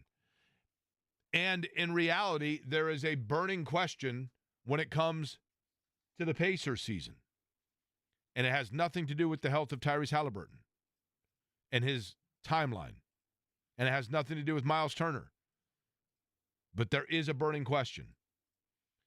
I'll answer that, and we'll get back into what Shane Steichen talked about in terms of a subtraction, if you will, for the Colts next.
So we were talking about the Pacers and the Colts. Now he's playing more of your tunes, Jake. That is correct. Nice work there, Caleb. This is one of my favorite songs of all time. It's a good one. For the Pacers, there's a burning question coming up this year. And I have a feeling in sometimes speculation can be dangerous. Because speculation can turn into fact if you're not careful. For example, I'll go with a more esoteric reference. Robert Schwartzman, and many of you, when you're like, Robert Schwartzman, how do I know the name Robert Schwartzman? Where have I heard the name Robert Schwartzman? Robert Schwartzman was the pole sitter this year for the Indianapolis 500-mile race. And that, to be honest with you, was and I don't mean this in a bad way. I mean, that's a pretty good highlight. That was the season highlight for Robert Schwartzman for certain. Prema Racing is the team for which he drives. He was teamed with Callum Ilott. He was born in Tel Aviv. He was the first driver to be born in Israel to make the Indianapolis 500, and he does so as a rookie on pole. And there were a lot of storylines behind that. And he had an incident on pit road where his race kind of went awry. And, I mean, he didn't have a terrible race. He finished in the middle of the pack in the 500. And then over the course of the rest of the year, had a couple of moments here and there, but for the most part was, he was out there and he was the Kansas City Royals, I mean, good games, bad games. But there was this narrative with Robert Schwartzman amongst the IndyCar paddock and amongst the circle of like, yeah, Schwartzman doesn't like it here, and Prema's getting ready to make a bunch of changes, and he's probably gone next year. And Robert Schwartzman just sent a post that says, and I'm paraphrasing it, look, I want to address something here. Everybody is saying I'm unhappy here. Everybody is saying I don't want to return. I've never said any of that. I've enjoyed it. I found it welcoming. I enjoyed the challenge of the racing series here. I enjoyed the Indy 500. I had a great experience. I had a great year. And I plan on and want to be back next year. All of this, by the way, jives with everything Robert Schwartzman told me over the course of the year. And so Schwartzman is basically saying, I don't know where this narrative came from that I'm not going to be back next year, but it didn't come from me.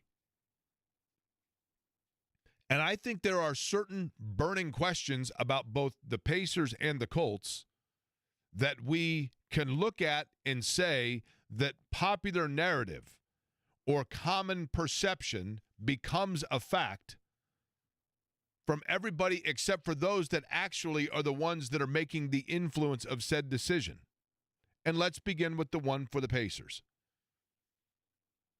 I think most people on the street would tell you that they believe this year the Pacers offensively are going to heavily rely on Benedict Mathurin.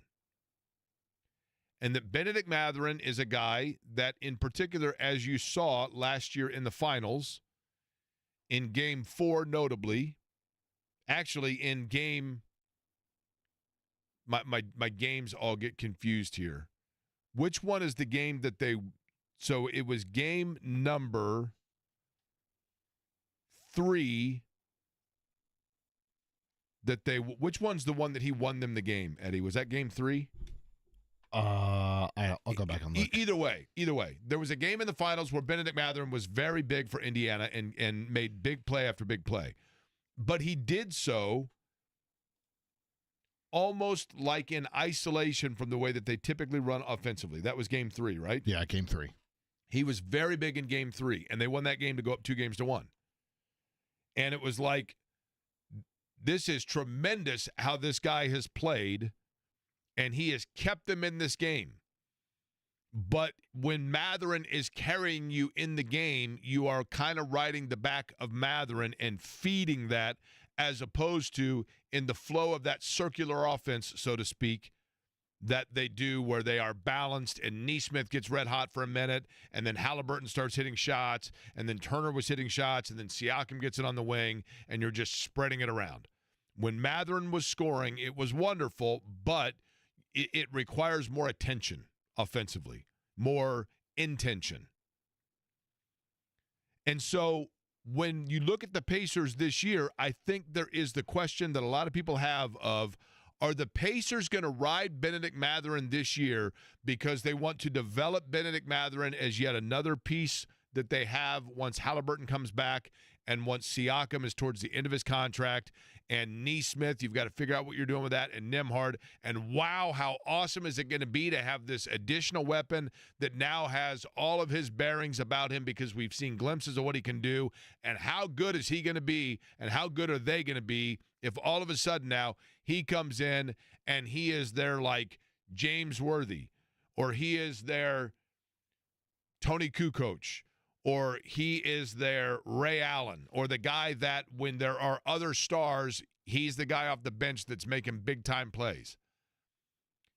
Or, and this is the big question, are the Pacers going to utilize this year for Benedict Mathurin to make him a big-time scorer, to feature what he can do in isolation, to show that he can be a 20 to 22 point per game scorer, and then flip him into the proverbial 20-25 guy? Are they getting ready to allow Benedict Mathurin to audition what he can do so that they can then let every team in the league see it for a test drive before they then go out and facilitate for him to be playing elsewhere? And are they getting ready to give him all of those minutes? And Rick Carlisle has said, look, Mathurin is our guy. He is a starter for us. Let's just get this right out there. And that's great. But the perception amongst most, I think most people that were at Gainbridge Fieldhouse for game number 6, I think most people who are planning this year and looking forward to the season, most of those people are under the assumption that Benedict Mathurin is the one that is not going to be a long-term player for the Pacers. But you know who hasn't said that? Kevin Pritchard, Chad Buchanan, Rick Carlisle, Benedict Mathurin. Perception could become a reality, but we are assuming that that perception is fact. It's not yet. But that's the burning question. That's the burning question, is in which way are they going? Are they going to groom and hand everything to Mathurin this year, either A, out of this season's necessity, B, out of next season's luxury, or C, out of showcasing it for someone else? That's the question, and we don't know the answer to that. Now, the Colts, on the other hand, we had this burning question going into this season. With Daniel Jones, once he was selected as the quarterback, then it became, is Daniel Jones the starting quarterback for the Colts out of necessity for this season, because they didn't think Richardson was ready to go yet? Out of luxury for next season, because it either grooms Anthony Richardson and showcases and leads by example to where then all of a sudden it all clicks and he's off and running? And while that happens, you get benefit this year because you're winning games because you have competency at the quarterback spot? Or is it coming at the showcase of someone else?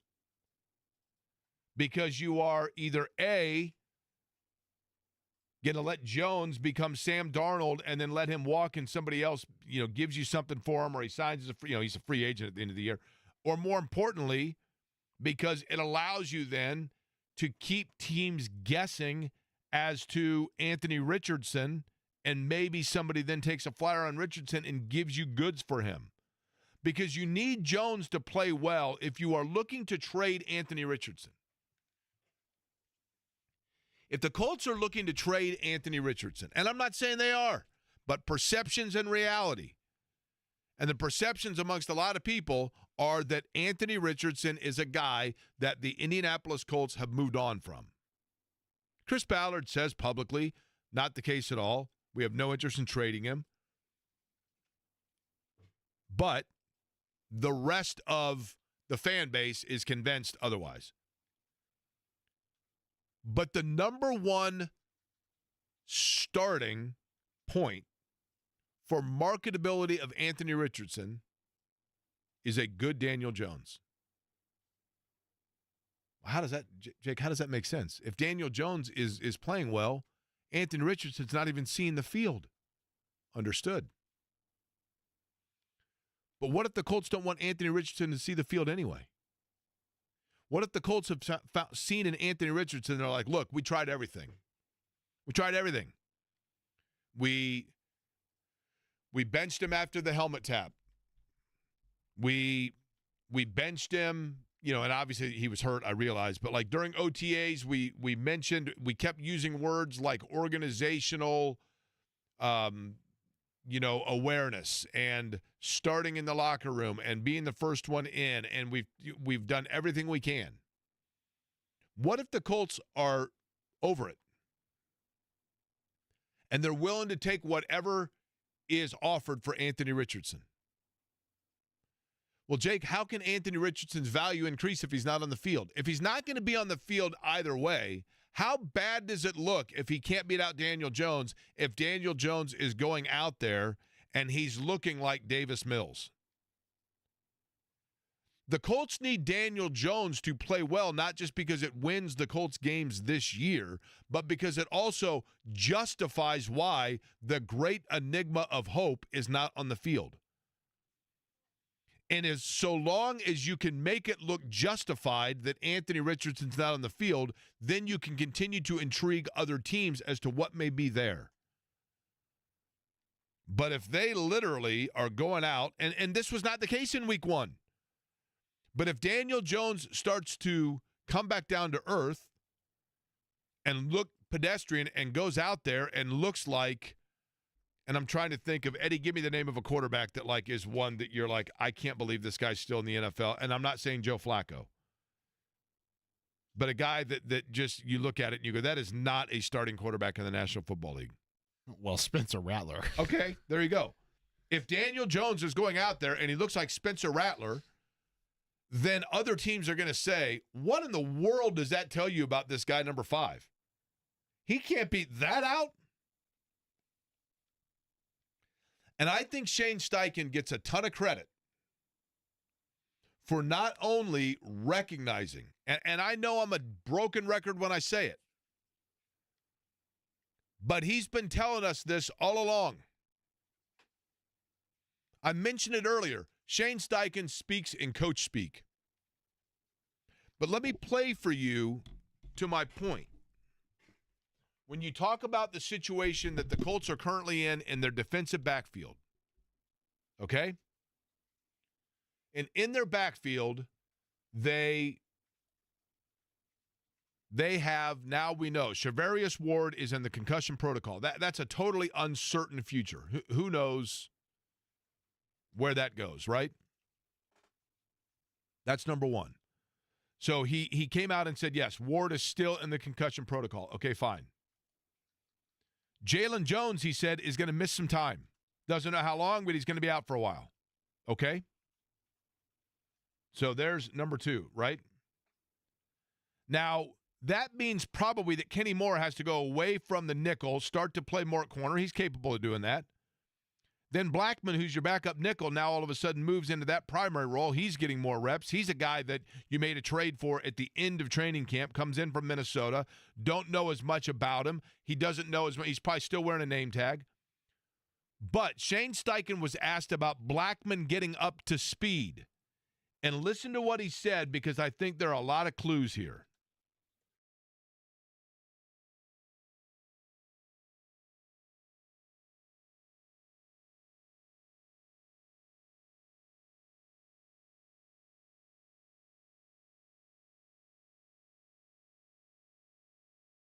It doesn't matter what position it is or how far down the depth chart or when a guy was acquired. What Shane Steichen looks for as much as anything else,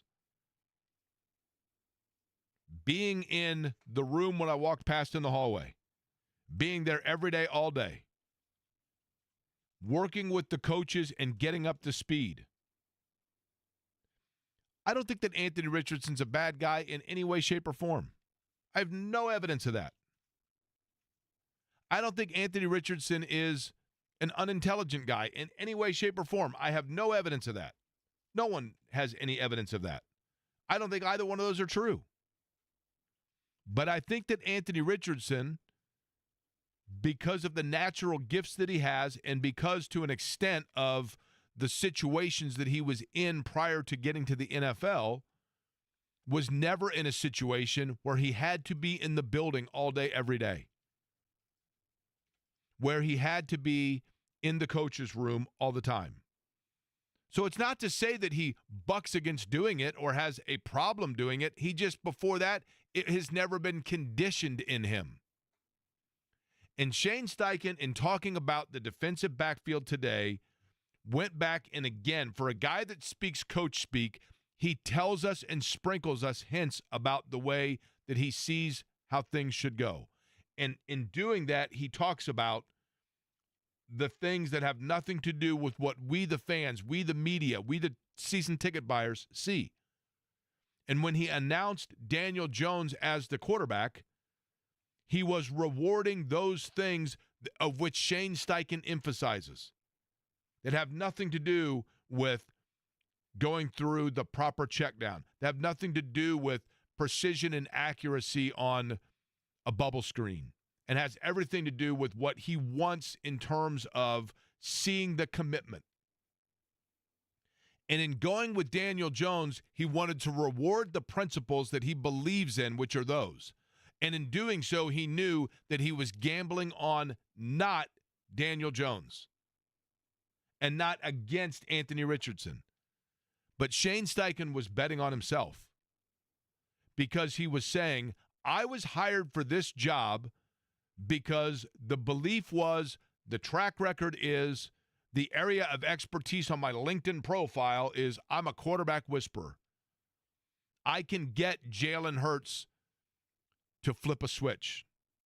I've worked with guys that as young players, I've seen them develop. And I've been brought to Indianapolis because we all know that they are going to need to jumpstart the career of a young quarterback. And I'm the guy that can do it. And he came in, and for the first time, he worked with a quarterback that, not due to ill intention, not due to malice, maybe just due to immaturity. And I don't mean like throwing spitballs in meetings and making fart noises with his armpits. I mean an immaturity just in terms of a lack of experience in what is expected of him and a lack of understanding of what's expected of him in Anthony Richardson.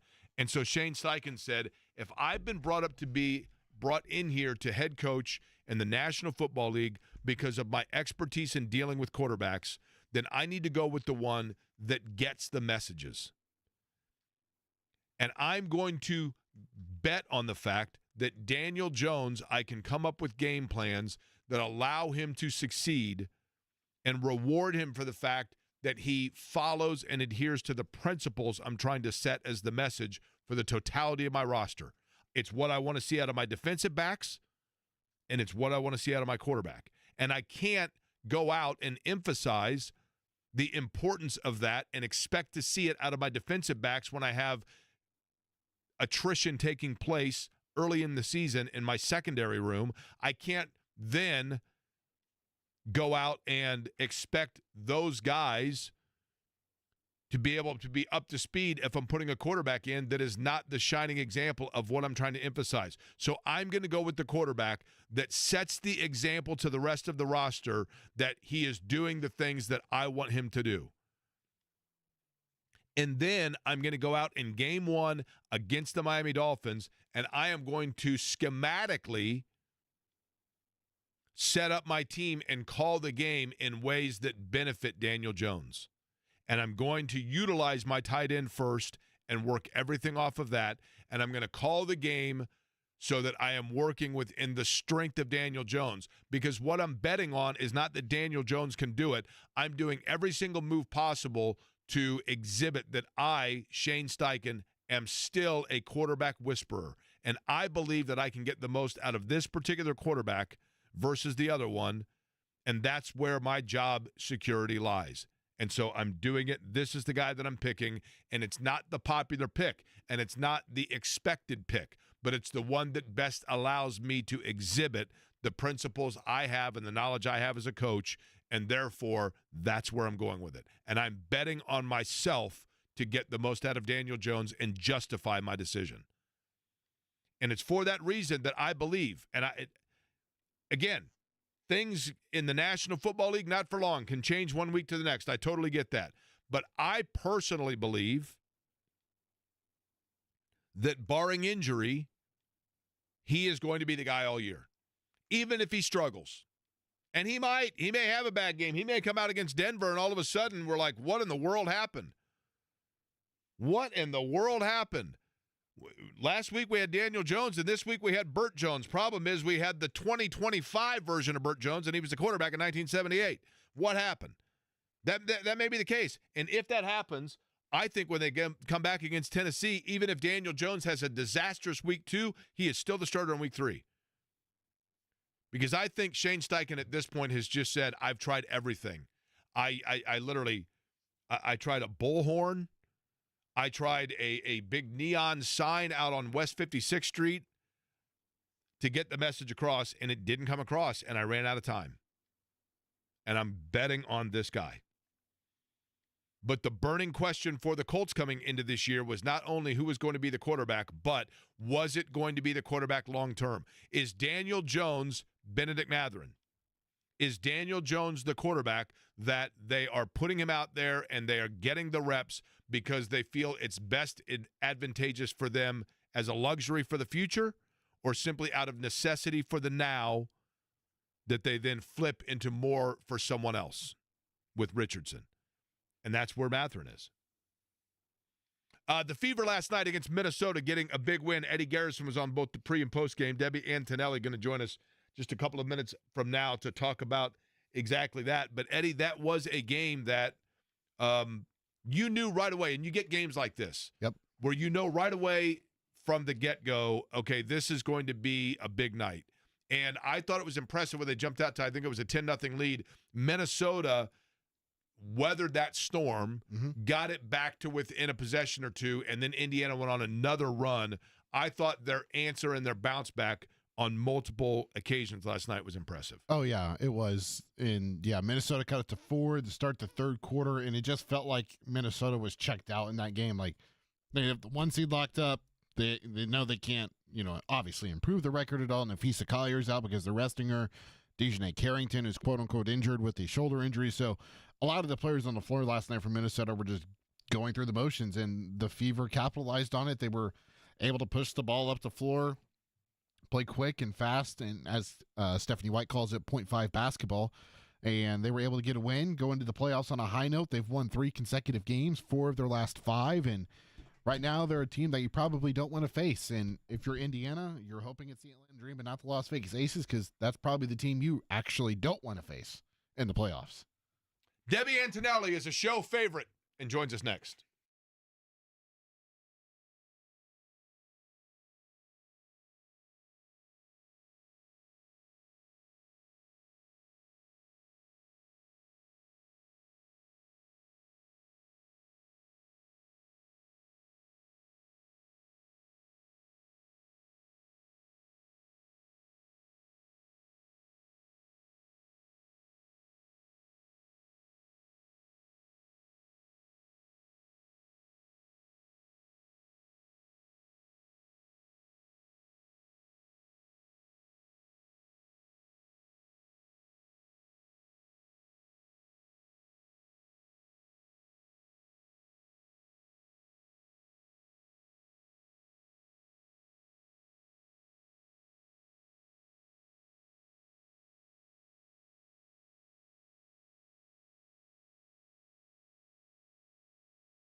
A favorite guest of the program, Debbie Antonelli. Of course, you see her television work when it comes to the WNBA and the Indiana Fever. Fever in the playoffs now. The regular season wrapping up. They end it with a strong win over the Minnesota Lynx last night. Debbie Antonelli joining us on the always busy and shockingly unsponsored guest line. Debbie, I'm going to begin with this. You thought I was bringing you on to talk about the Fever, and we're going to get to that. You thought I was going to bring you on to talk about the WNBA. We're going to get to that as well. But the most important topic at hand is this, and that is the last time that we talked, we had talked about, and I had you on along with John Wheeler, our friend from just to the southeast of here that is a Special Olympic basketball player, won a national championship representing Indiana with a game-winning shot years ago, and now was trying to put together a package to get himself to Minnesota, and you did a phenomenal job of spearheading a fundraising effort for that. We got listeners involved as well. And it is my understanding that he, in fact, will be on his way to Minnesota. Is that correct? Jake, that's part of the reason why you're one of my heroes in Indiana. I just love that you lead with this because, yes, he will be a part of the team delegation representing Indiana, playing basketball and coaching basketball in Minneapolis next summer. So, yes, it's very exciting. I want to thank you for your help. I want to thank the listeners that helped out John, who made enough money and raised enough money so that he can go. I just love it. I love everything about it. And as I told him, look, I know he wants to win. And, these are competitors, right? They're athletes like the rest of us, and they want to win. But at the same time, there's a little victory even before they go out. And what a win that is to be able to – they're already starting out 1-0 in my book. You know what I mean? Yeah, you know what? That particular game, Minnesota playing not last night, but the last time Minnesota played, I said $20 for every three that Indiana and Minnesota made combined. It was so fitting that it was Minnesota, and that's where he wanted to go. Those teams made 22 threes. I threw $440 in the bucket for John. That's the best money you spent in a while. That's right. All right, Debbie, let's get to this. And I was talking about this earlier, and I want you to, from a basketball standpoint, kind of enlighten with this. And that is this particular Fever team. I have been so impressed with the resiliency that they've had to show with roster, just based on, in particular, their backcourt attrition. And, and it goes beyond Caitlin Clark's injury. I mean, Sophie Cunningham's, a great player, and they've lost a lot of key pieces over the course of the season, and yet they put themselves in position now to the postseason. How do you, as a coach or a player, either one, fight against that being complacency and saying mission accomplished when in fact now there's a new mission before you? Well, first of all, you have to understand all the advanced work the front office does to be able to put Stephanie White in this position to be able to lead these women, right? So you got to put the right pieces together, and it's not just skill set, it's character, it's personality, it's all of it. Experience matters, especially when you get into the playoffs. And then Stephanie, in basketball, Jake, pretty much everybody runs the same stuff. You might change your concepts a little bit, you might tweak or change something, but nobody really runs anything that's much different than what another team may run. But the personnel is how the things change on the floor. And Stephanie White and her staff have done an outstanding job plugging in pieces that work, changing rotations, still learning about rotations. You don't have to worry about complacency. You're never going to stay the same. You're either going to get better or you're going to get worse. And I think right now when you get into the playoffs, this is not a team that's just happy to be there. The format has changed. One game on the road, the second game the Fever will play at home. Can you imagine the environment? I mean, this is a team that's hungry to win, so I wouldn't put anything past them at this point. Stephanie White and I talked about this a little bit, Debbie, but I want to get your perspective on it. The conventional wisdom is that with basketball, it used to be that depending on, and I'll speak it from a college level, Bob Knight's Indiana team goes out, you're going to see the motion offense, and they're playing against North Carolina, and Dean Smith's going to run like the four corners, and then you go against UNLV, and they're going to play obviously or Nolan Richardson's teams are going to trap. All the different ways.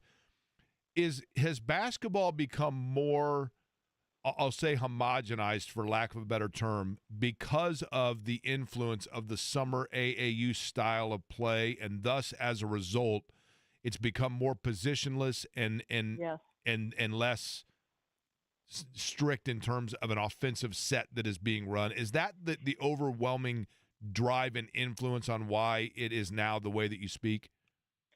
Positionless, Jake, perimeters and posts, that's pretty much the way you describe it now. And I think what you see is it's not coaching basketball, it's coaching people. Okay, so you're moving, obviously it's coaching basketball, but you're moving pieces around on your team to be able to put them in the best possible ways to highlight their skill set. Look, Kelsey Mitchell can score in any action, okay? Stephanie White can almost predict or dictate what time on the clock she wants Kelsey in that single side ball screen action with Aaliyah, okay? Because you got to get a ball reversal to get it back to Kelsey. So these are the things that make Stephanie really good at what she does. There is such a high level IQ and thought process that goes into moving these pieces around, these individuals, and then getting them to work together in sync in a 24-second shot clock. And the game is fast. So decisions are coming fast, angles are coming fast, space is changing quickly, and you got to have the ability to move people into the right spots and put them up, set them up for success. And that's what Stephanie and the staff have done really well, based on positionless perimeters and posts like you described it. We just saw Kelsey Mitchell complete a season with the highest single-season scoring average in Fever history, if I'm not mistaken. I believe she surpassed Tamika in that regard. And yet, if you look at this roster, I don't think, there are sometimes, Debbie, as you know, that somebody, you look at a team and you go, well, somebody's got to score on that team. And, 20, 25 guys, as I always say.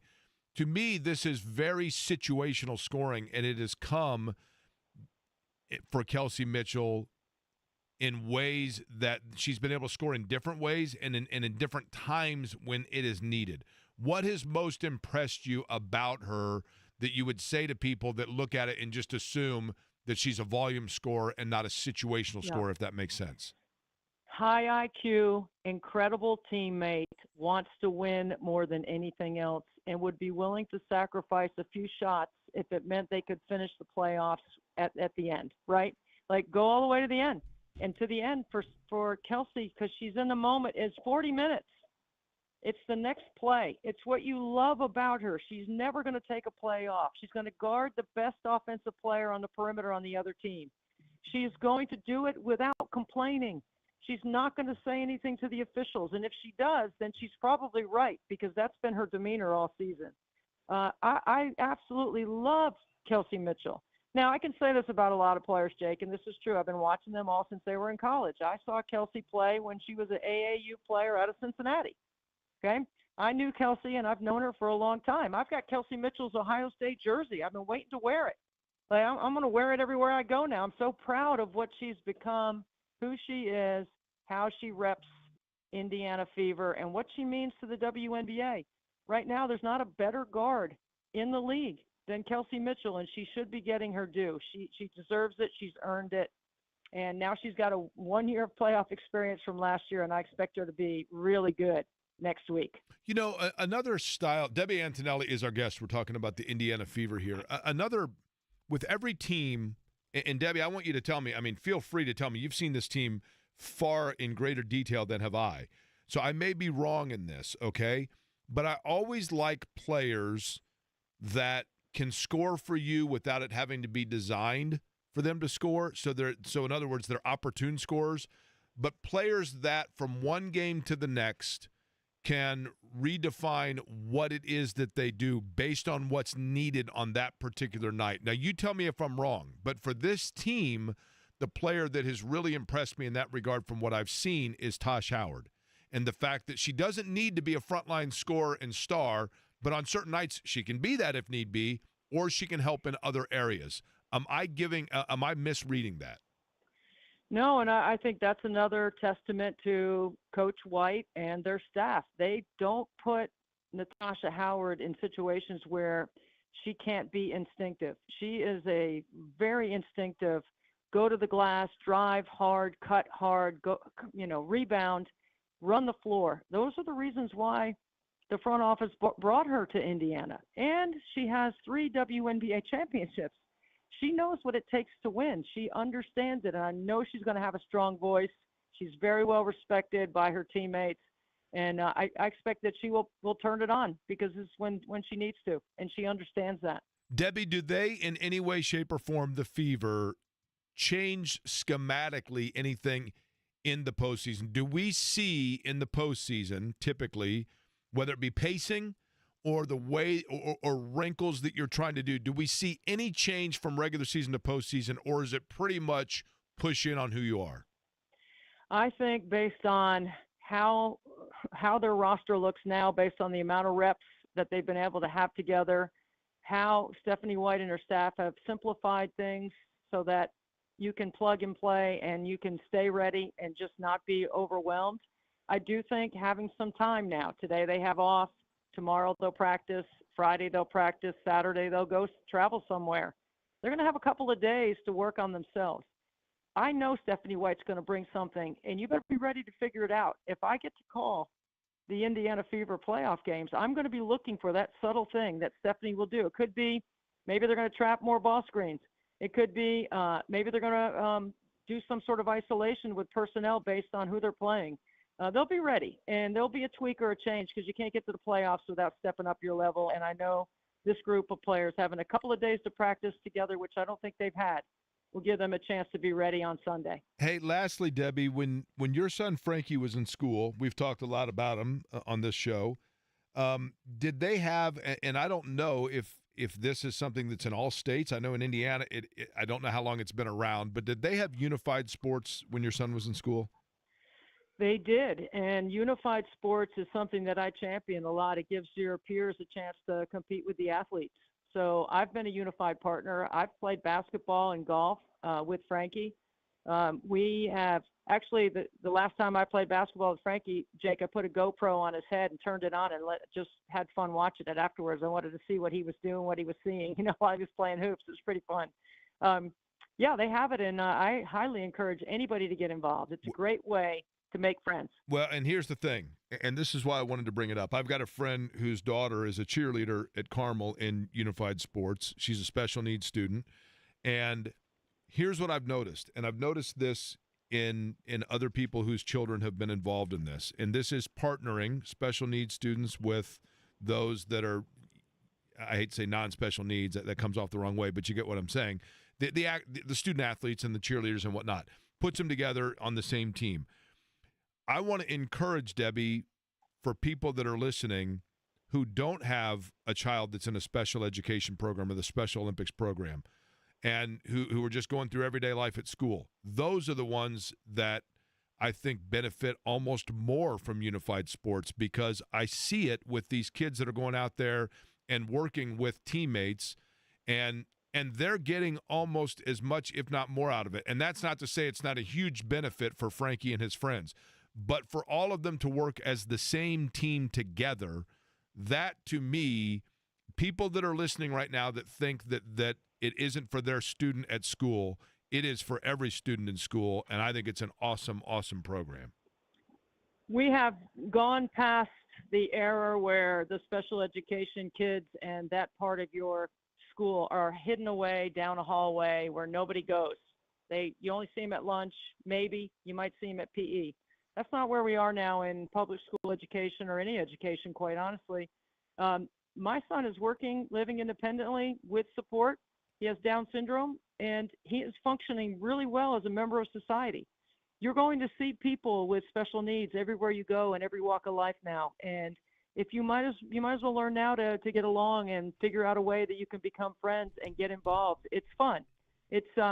I'm going to tell you something my mother told me a long time ago, Jake, and I use this as one of my attitudes when I'm thinking about all the opportunities I have to share this message. That is, I don't have Frankie in my life because I did something wrong. I have Frankie because I did something right somewhere. And if you think about getting involved with somebody at your school, there's nothing wrong with them. There's something right about them. And if you get involved with them, you're going to find out what that right is, and you're going to enjoy it, and it's going to be pure joy, and it's going to give you 10 times more than the time that you're going to spend. Debbie, I love it. And, I always enjoy seeing those stories and seeing the smiles. And like I said, all those kids on both sides in Unified Sports are starting out 1-0 before the season even begins. But Fever want to start out 1-0 in the postseason. We shall see who it is that they're playing when everything gets underway, and certainly look forward to talking to you again, Debbie. I know it's been a busy time for you. Appreciate the time today. You're the best, Jake. Thanks so much. Let's go, Fever. There you go. Debbie Antonelli joining us on the program. JMV will be in next. We will do the crossover brought to you by the good guys at Love Heating and Air, 317-353-2141, love-hvac.com.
So do we call it the crossover? Do we call it the handoff? Do we call it the crosstalk? What do we call it? The exactly, crossover is unoriginal. Would you not? Kind of. Yeah. But I was thinking about this, though. It's perfect this time of year that Love Heating and Air is involved with the crossover from me to you, or the handoff, or whatever it might be, because we're at that time of year where the weather is kind of crossing over, and as a result, you want to make sure that your furnace is up to speed, get it ready for, and then you're running the air conditioning in later in the day, and Love Heating and Air takes care of you in both areas, right? Making sure that you are good in both areas. J&B has they arrived. called it back when I was in college. They called it pass and puff, Okay. That was or puff and pass. uh-huh. I guess you wouldn't pass it, and then maybe that's what which we one did. were you doing? Maybe right? that's why that never worked. Maybe this should be sponsored by. When you hear crossover, who do you think of? I think of Tim Hardaway. Tim Hardaway. Yep. I mean, Hardaway skills. 1, Iverson 2. Iverson's way up there. Yeah. Yeah. My crossover sucks. I hate my crossover. He gets ripped all the Didn't time. break That's any why ankles? I don't do it. I have to Mark Jackson and put my ass into people. There you go. Yeah. Back it down. I have to back people down. Yeah. What's on the big program today? We are going to talk a lot of Colts, I think.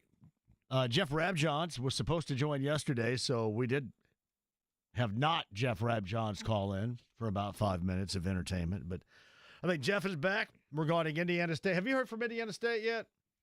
Where's Kurt Mallory? I got to get Kurt Mallory on the show. We had Jonathan Edwards of the Colts on, and he spoke very highly good of guy. Kurt Mallory. Yeah, Kurt Mallory's a great guy, too. It takes a great guy to assume that position because that's one of the more difficult jobs anywhere. I would agree with that. Especially with the lack of money they have across the board in Terre Haute. A lot of challenges there, My right? 75 cents per year clearly is not helping anything out. Is that what you donate? Yeah. That's cool. Well, I do a lot of promotion for them. Yeah, you wear the because T-shirt. if I'm not talking about them, I doubt anybody else is going to be talking about them. So we try to promote them like crazy. Fair enough. Have a great time over there, though, Jake. I did. Well, clearly, I mean, based on the mantra of your crossovers. All right, John's up next. A lot of Colts talk. Jeff Rabjohns as well. We will be back with you at noon tomorrow, and I appreciate you listening to Query & Company.